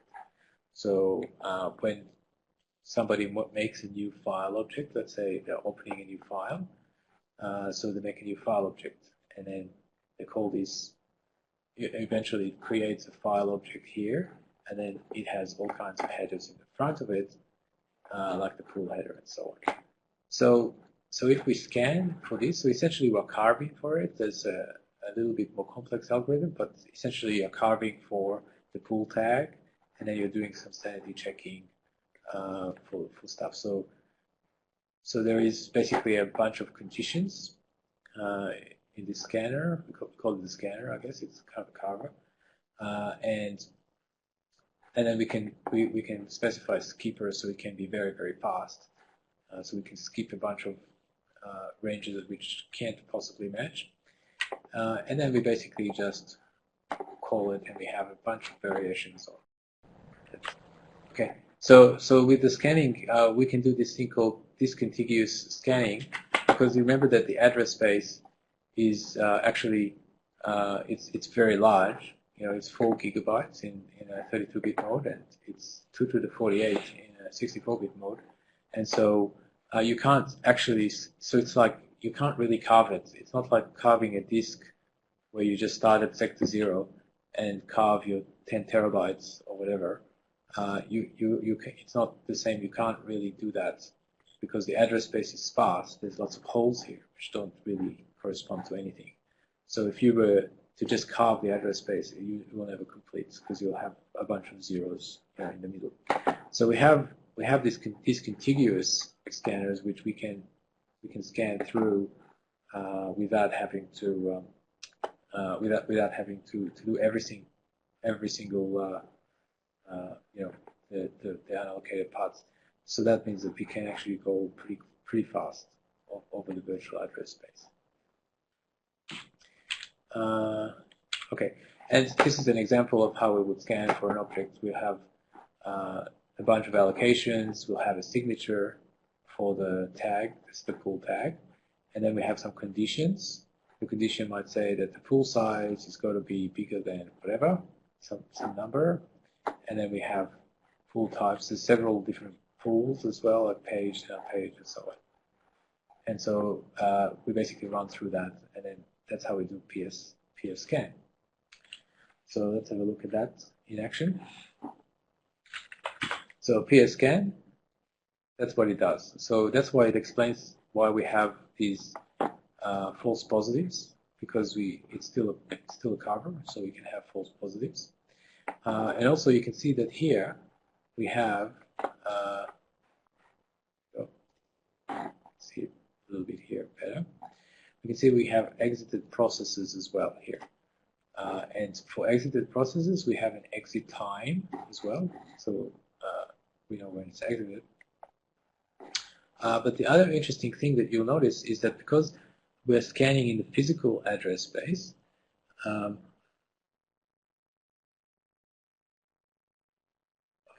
because we're scanning in the physical address space, so we're essentially carving the physical address space. So we're finding things that don't really have a virtual, like anything corresponding in the virtual address space, because they've exited. They don't really exist, and so we don't know what their page table is. So we can find things that are kind of weird as well. A lot of them are probably false positives, but some of them are interesting. So we can see here there's no virtual address for that because it's exited. And then over here, we have this field here, and it gives us a little bit of information because it compares it with the list of processes. And we look at Notepad again. Notepad.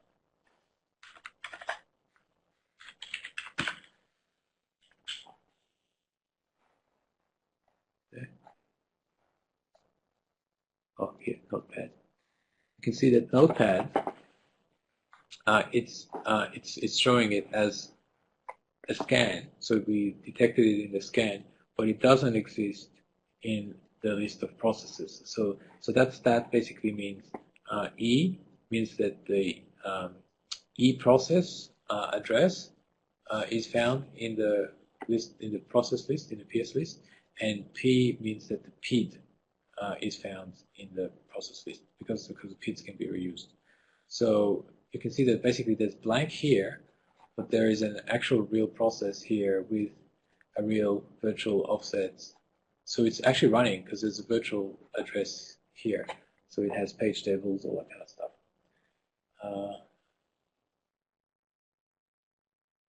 Okay, so this is suspicious again. This is another like PSX view. It's another way of finding out there's something suspicious. Okay. So okay, one more topic. So the PFN database. So we talked about how virtual page translation happens. So we can see how pages are translated from virtual address to physical address. And we can see that, we had this diagram before. We had a directory table base. We're setting up page tables, and we can go from a virtual address to map to a physical address over here. But there isn't really any way to go from a physical address to a virtual address. But that's actually a lot of the time what we want to do from a forensic perspective, because a lot of the time we would say, open the image, let's say in a hex editor, and then we'll do like a keyword search, and then we find some keywords, and then we'll ask ourselves, okay, what's the context of those keywords? What process has those? Is it a Firefox cache history or a document or whatever? Who was running these things? So we want to go back from the physical address to a process or to a virtual address, and it's not very easy to do that because you can't really go backwards. Because again, and the reason for that is as we just go back to the first diagram, just to re-emphasize why you can't go backwards, is because in this diagram, when we have this address, we can't really go back to here because you can see in this example it can be shared by multiple processes, right? So the question doesn't really make sense. Which process owns this memory? Well, this and that, they both own this memory. And then we can say, which process owns this memory. So we can maybe go back to this one. and again we can't. So going back from here to here is actually a big problem because we don't know any context about it. And there is a strings plugin which basically enumerates all the address spaces, all the page tables for all the known processes, and tries to do this resolution backwards. And it's very, very slow to work, but it works okay. But the problem is that if you don't have the process in the first place, like if the process is hidden, then you can't really do it because you don't know. It's kind of working backwards, right? So there's no direct way, except that there is the PFN database. And so because the operating system also needs to know about every page in the system because it needs to control it. And so in order to do this, there is this thing called the PFN database, which is a big database of all the pages in the system. So PFN stands for page frame number. And then basically the hardware can only do the forward mapping, and the system needs to keep track of the pages to do the reverse mapping. So if we have a look at this diagram, these are the page tables that are set up properly, and then the system uses this external database to do this mapping from here to here, to go back to the PTE. So it basically goes back from here to there. And so you can look at every page on the system and then say, where is the PTE that's controlling this page right now? And then the PFN database tells you. And it also tells you the status of the page, like, is this page in use? Is this page busy? Whatever. And so you can actually use this relationship to go back up the page tables and resolve a physical address to a virtual address sometimes, not always. So this basically explains more about it. But basically the important thing is the PFN record tells you whether it's valid, allocated, and the PTE. So let's have a look at an example because this is kind of very detailed. So we're going to look at an example. So we have a PS scan, let's say. No, you know what? Let's do something else. Driver scan, which is scanning for drivers. And we'll just stop it because we don't want to go too far. And you can see that there is a physical offset. Let's say here, there is some kind of a driver. Oops.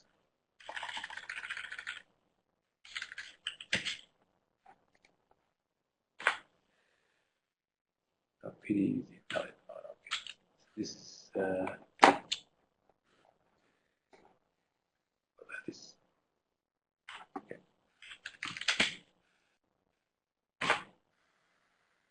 Okay. So this is an address of a driver. Just pick one at random, and you can see that I'm using VTOP like I used before, and we find the physical address of it. So it's going from the virtual to the physical, right? So we go like this, and now we can actually also use physical to virtual. And the reason why we can use that, you see that we're doing this, and it's correct, right? So it's the same as what we expected. And that doesn't always work, but it works sometimes under certain conditions. If the page is only used once by one person, it's not shared or something like that. And it's using the PFN database to essentially get that information. So this is the physical address, and then we drop the last 3 zeros, and that gives us the PFN number. And we have this PFN command, which explains information about this page. And so we can see that we have a reference count of 1, so that means we should be able to go back. And we have the PTE address, so that's the PDF for it. It's the physical address, and we can say that it's active and valid. And read in progress, modified, and so on. So we have all the flags for it, color, all this kind of stuff, and we have the kernel address of the PTE. So we use that, and so we can actually use that information to go back.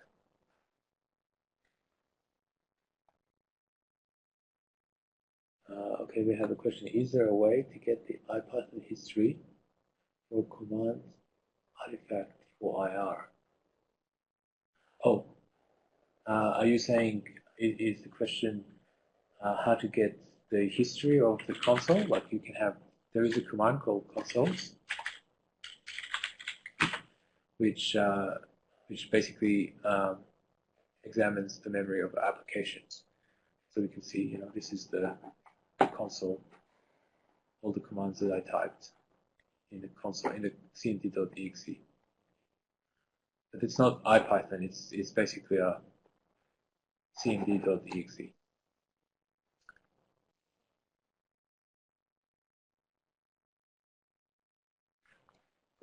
Yeah. But this is a good example of memory analysis of an application, because this plugin specifically analyzes just cmd.exe application and how the application manages its own memory.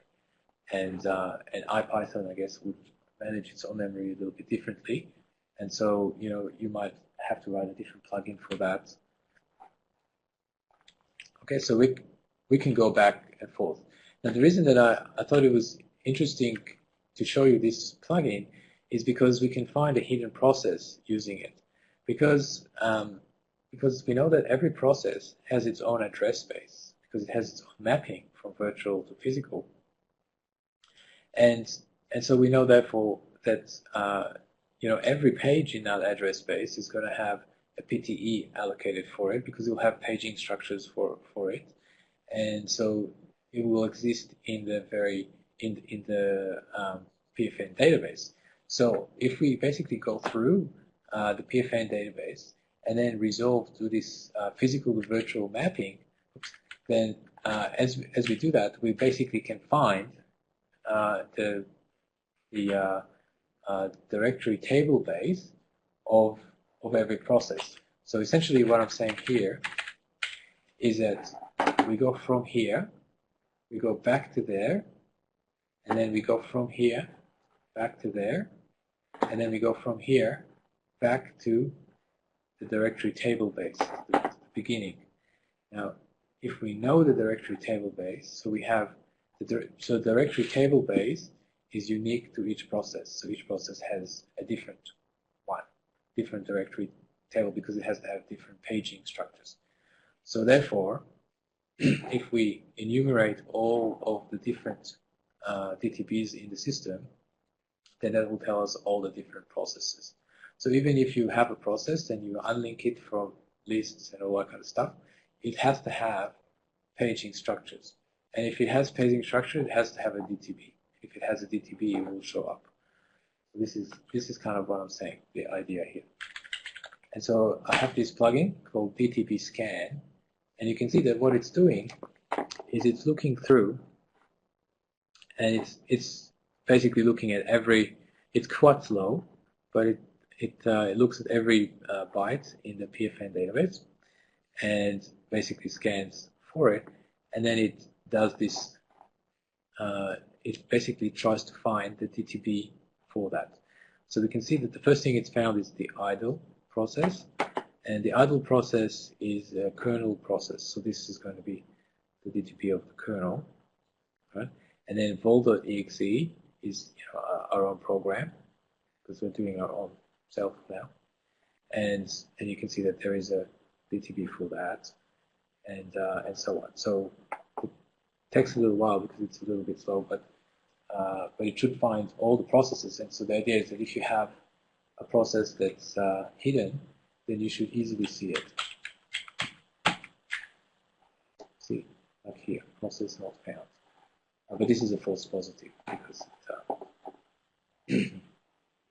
basically, if you compare these processes to the known processes, then you can see which ones are missing. Okay. Okay, cool. All right, so one last topic really quickly. So the bad tree. So we talked about how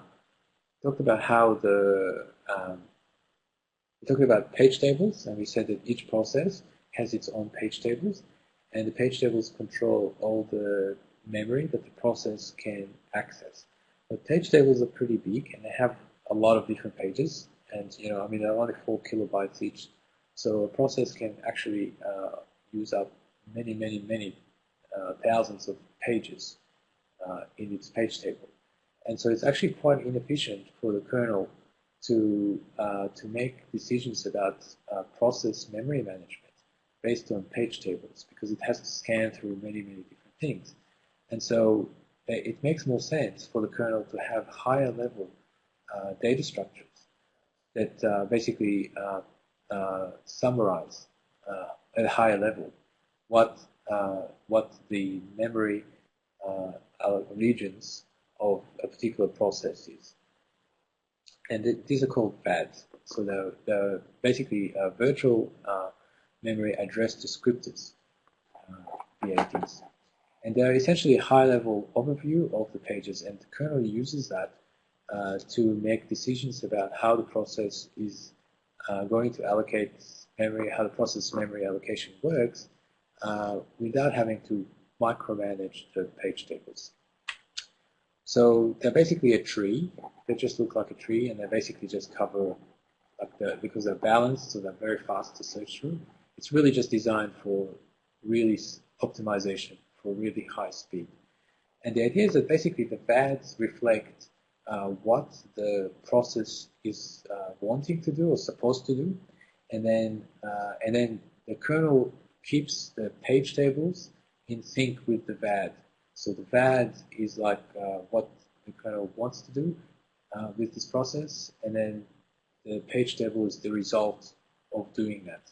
So the idea is that, so for example, if you have a VAD entry here, and it says, okay, I would like to reference a file object here, so I want to make a mapping to a file. So that's a high-level information. This range, it says this range is going to be mapped to this file. So to actually make that happen, the kernel has to go and tweak page tables, right, to make that mapping. But that's the result of this mapping. So this is like the metadata about the data. It's extremely useful, and that's one of the most powerful techniques in forensic analysis. See, this is already going. So yeah, there's obviously something strange here, and it basically finds everything like this, all the processes. You can see that notepad.exe was found, and it says false because it's not known ES list. Because this is the one that we hid from before. Okay, so I'll just do quickly a VAD, and let me just find a nice process to do a VAD for. So let's do a VAD for notepad.exe. Oh yeah, we don't have it here. It's hidden. So let's do a VAD for something else. Oh well, we can still do a VAD for it. I can show you how to do it because we know. So here's the E process for that hidden. I think we can just refer to it by E process as well. Question mark. You see that we can refer to it by PID and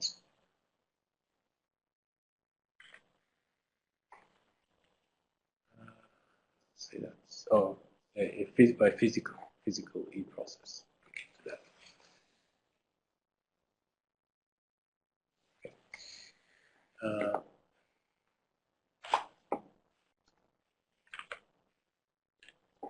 Oops. So this is notepad.exe. Right. So yeah.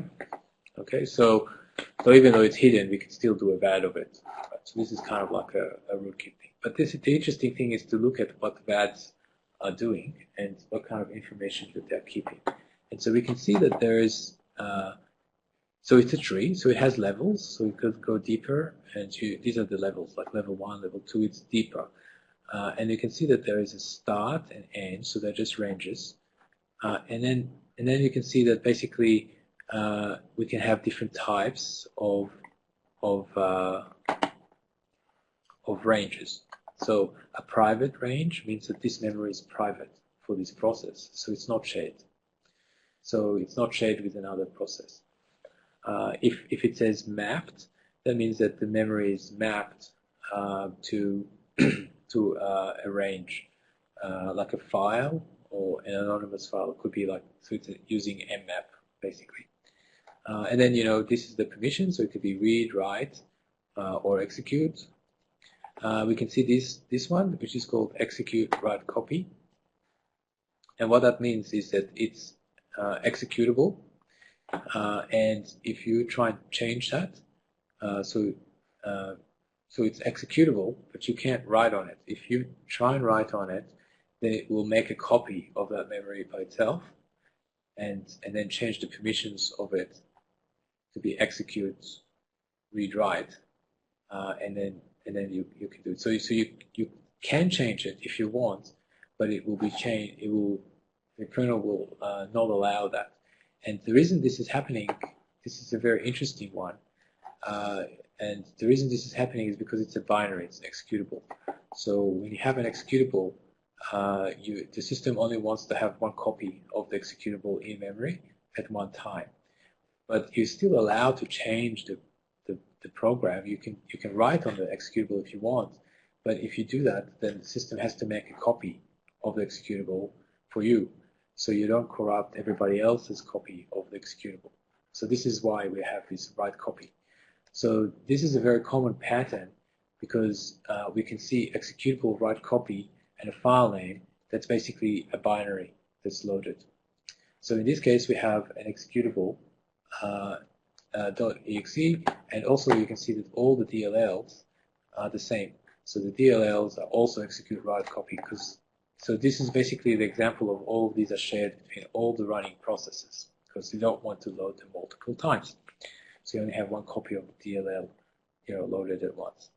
And so we can see that these are and then we have some read-only and so on. So this is kind of interesting. It's telling us basically which DLLs are loaded. So even if it's basically telling us exactly which DLLs are mapped into the process address space, without having to rely on lists or anything like that can be subverted easily. Yes. Okay, so we can do this double check the loaded DLLs. We have this plugin called the LDR modules, which does exactly that. So basically, LDR modules is so LDR is there's 3 lists in each process, and it basically has the loaded modules, so the DLLs essentially for the list. There's an in load order, there's an in init order, in memory order. And so what this plugin does is it shows every DLL for every process that's loaded, and shows whether it appears in those lists, and also whether it appears in the VAD. So if it's mapped in the VAD or not. So for example, there is an anonymous mapping here that doesn't appear in any list. So this is the CSRSS one.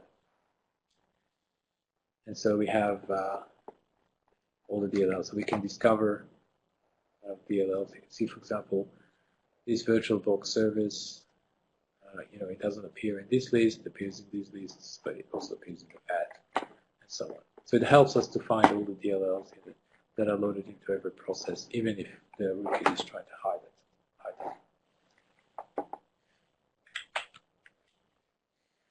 Okay, and then there's some fun plugins like registry, the Windows registry dumping, and basically there's not a lot to say about these. Basically, the registry exists in memory, and it's essentially cached, and you can dump it out. But like anything, it's fast. So sometimes the registry is organized into hives and not all and H beans, and not all the H beans are resident all the time. So when you dump it out, you're going to have holes. So forensic tools should probably be able to handle like corruptions like that, where you have a hole. You know, depends on how fragile the registry parsing code is. But Volatility also has registry parsing as well. So we can just dump out the memory. We can do a hive scan that shows us all the different hives that exist, right, that we can scan for. And then we could,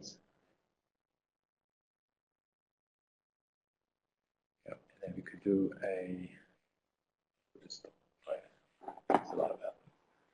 And then we could do a reg dump, question mark, and we can just specify a dump here and it will do all of them. Here it's a dot, and it should just do all of them. Scans for all the hives, and it should dump all the registry hives, and then we can open them in, you know, Reg Reaper or whatever. It's telling us all these different ones, but yeah, but there's going to be holes in there. So this is a big chunk of registry. This was going to be 3 megs. This is dumping 1 meg, 2 megs. That's the software hive. It's going to be big. Yeah, that's pretty normal. Yeah, it's pretty straightforward. Now we can be evil. All right, so we've covered this before, and how can we really be evil with our memory forensic tool? Because it's, I think, important to understand how the tool can be like manipulated with.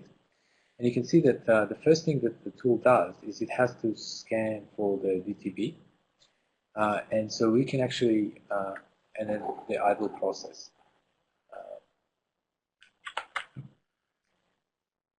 There we go. And I mean, okay, so we do a find DTB, and you can see that it's scanning for the idle process, and you can dump. So space.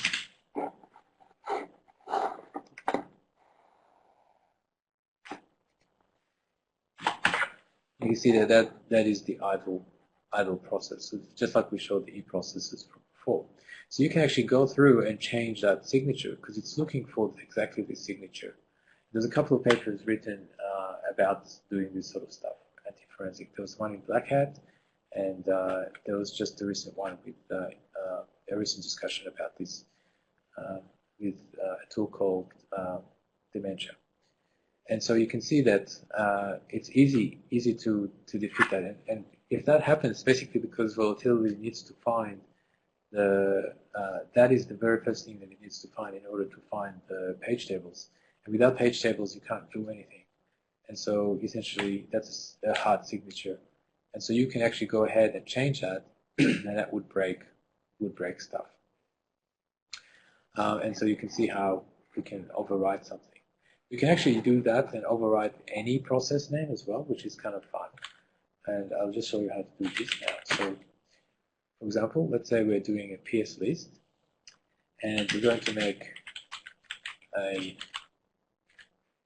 profile.eProcess. We're going to pick an eProcess. Let's say VirtualBox tray, for example. Or we'll just do vol.exe actually, just because it's the same as us. So the image file name is as we described before, is the field inside the image where inside the eProcess that has the file name. So remember that we loaded this driver with write support, so we could actually do this, right? Yep. And then if we change it, it basically overwrites it. the same length. So it basically creates overrides it. So now when we do a PS list, you see that that's changed, right? So we have just modified the process name, for example. But it turns out that that's not the field that Task Manager is showing. Remember, there was two vol.exe, and we've changed the image file name. But Task Manager is not showing this field; it's showing another field. So it turns out that there are actually several places in the eProcess structure that show the process name. And the easiest, I can never really remember, so the easiest thing that I can do is I can show the PS tree with false equals 1, and basically it builds like a PS tree, builds like a tree of all the processes, but it actually shows us the different places where the name of the process appears. So you can see there's a number of different places. So this one is the one we've just changed, and so it says the image file name says xxx, but the command still says vol.exe, and then the path is still this, and then we have the audit. So the audit, that's a different field in the eProcess. So you can play around with it, but basically there is an audit process creation info, and it sort of makes sense because that's kind of what you want to show. Is you want to show something to do with auditing. It's probably the most reliable thing. So we do a range of these fields. Then this is how. That's just what the plugin is showing. And so you can change that.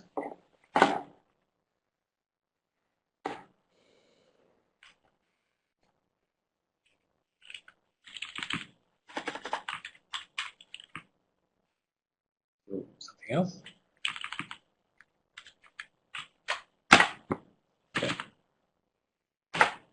Okay, so that verified that it changed, but the task manager caches this, so we just have to open it again.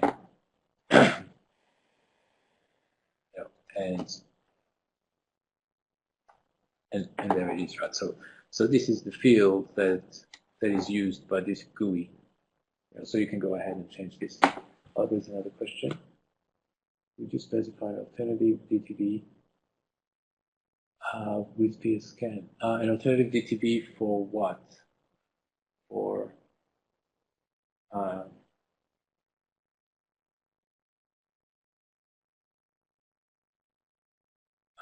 hiding idle. Oh, okay, yes, that's right. So as I mentioned before, Volatility needs to find the DTB. This is a very good question because I forgot to mention. So Volatility needs to find the DTB in order to proceed, and it uses a signature to find it. As we mentioned, it's the idle signature. And if someone goes ahead and messes with the idle signature, then basically the signature is going to fail, and it's not going to find it.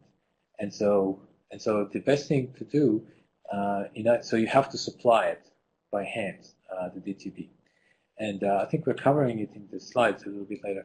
But basically, the interesting thing to note is that when you do a PSCAN, it finds all the page directory bases for all the different processes that it thinks about. And then the other thing to remember is that so what we're looking for is the kernel DTB, but every process also maps the kernel. So every process has the kernel in the page tables already. So all the kernel is always mapped into every process. And so basically, it means that in practice, using any DTB is good enough. Any DTB from any process is good enough when you can't find the kernel DTB. So here's an example. So if we exit from here, you can actually go your PS list, profile, index satisfactory, 86. I do a PS list. Okay, it's going to do this. Let me just use the image that I just made.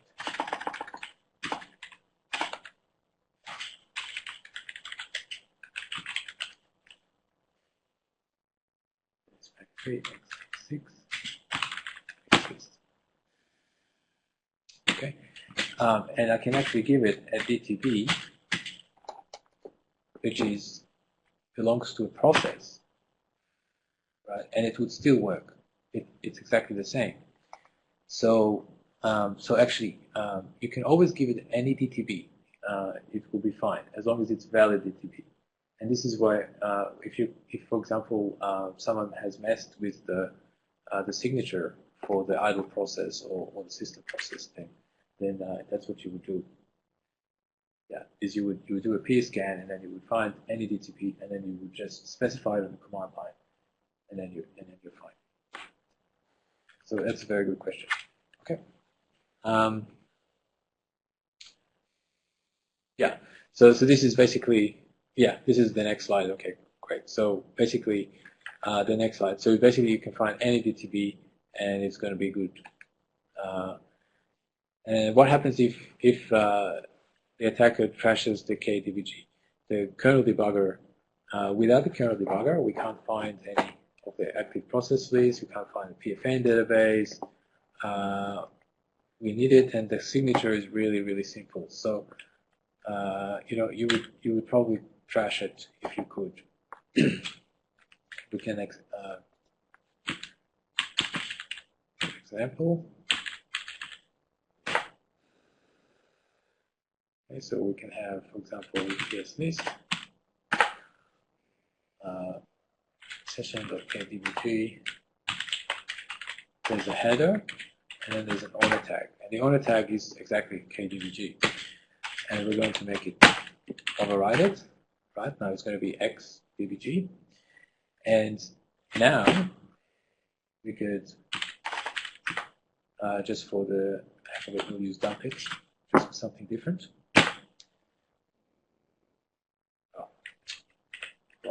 Just the old one. We have some room. Okay, and then we'll get the image, and then when we'll use the old volatility just for something different, and you'll see that it actually won't work because it can't find the kernel debugger signature. So we can do the old one, right file. Service pack 3, x86.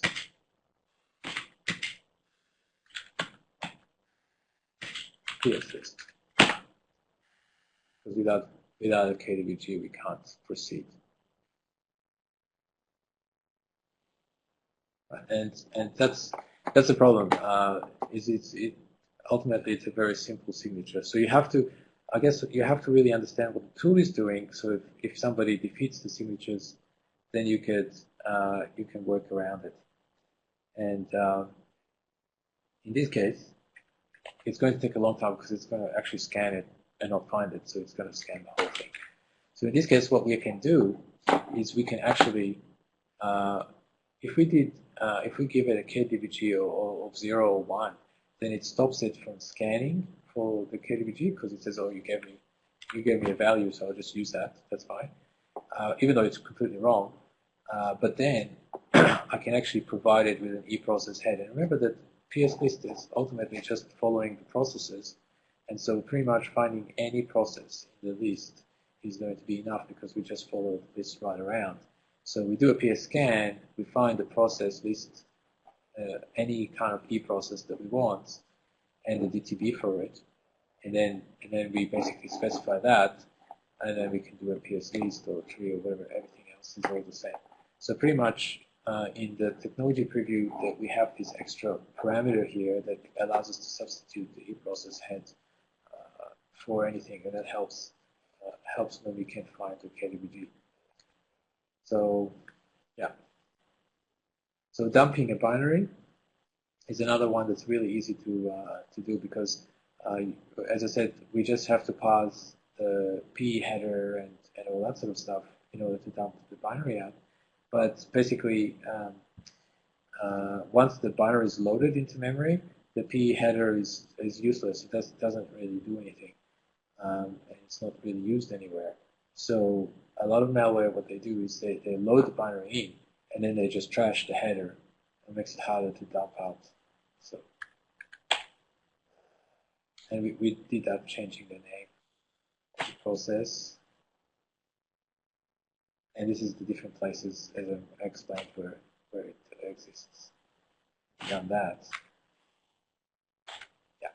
And I've pointed out that PSCAN shows that a running process, that once we did the decom unlinking, that the running process is still running, but we don't have any entries in the list, the PS list. So that's kind of strange. And the same thing with PSX.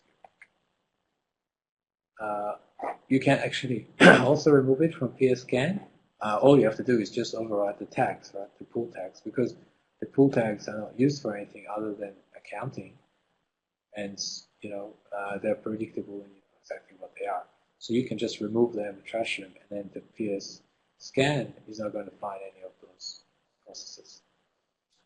But you'll probably still be found out with the DTB scan. Another really interesting thing is just to look at ourselves in the mirror.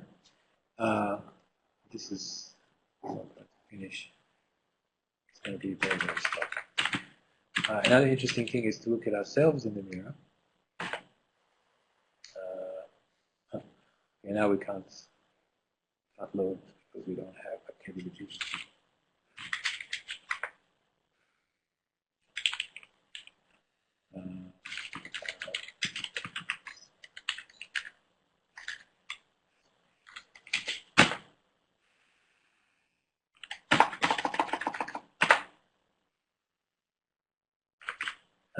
Okay. No, we can't load because we don't have our own KDBG. We'll have to reboot or something. Yeah. So you can see we can just show ourselves in the foot because we can remember what the address of it was. We can change it.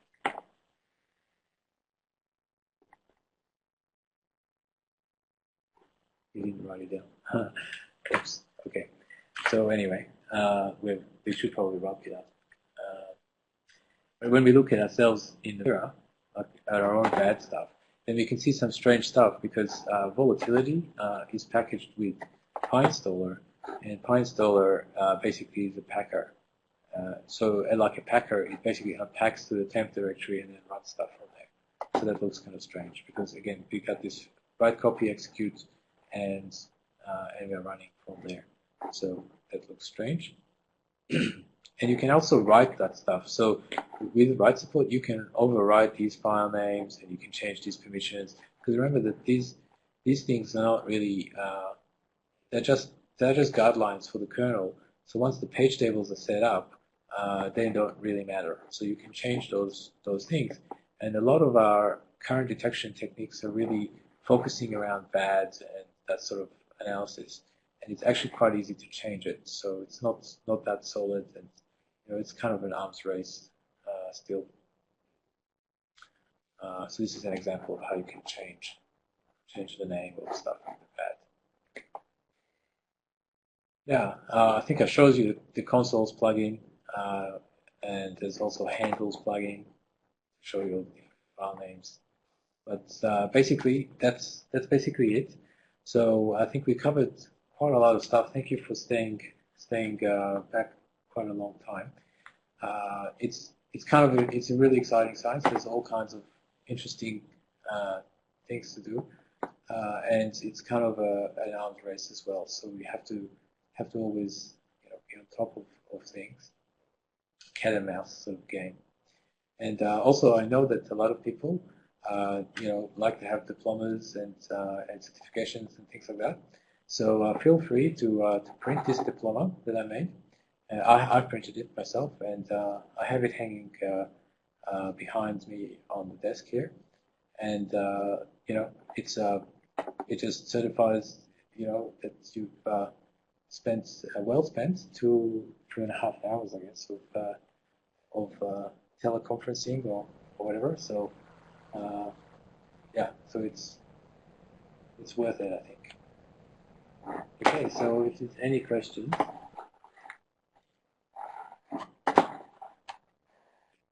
Okay, thank you very much for all the well wishes. Thank you.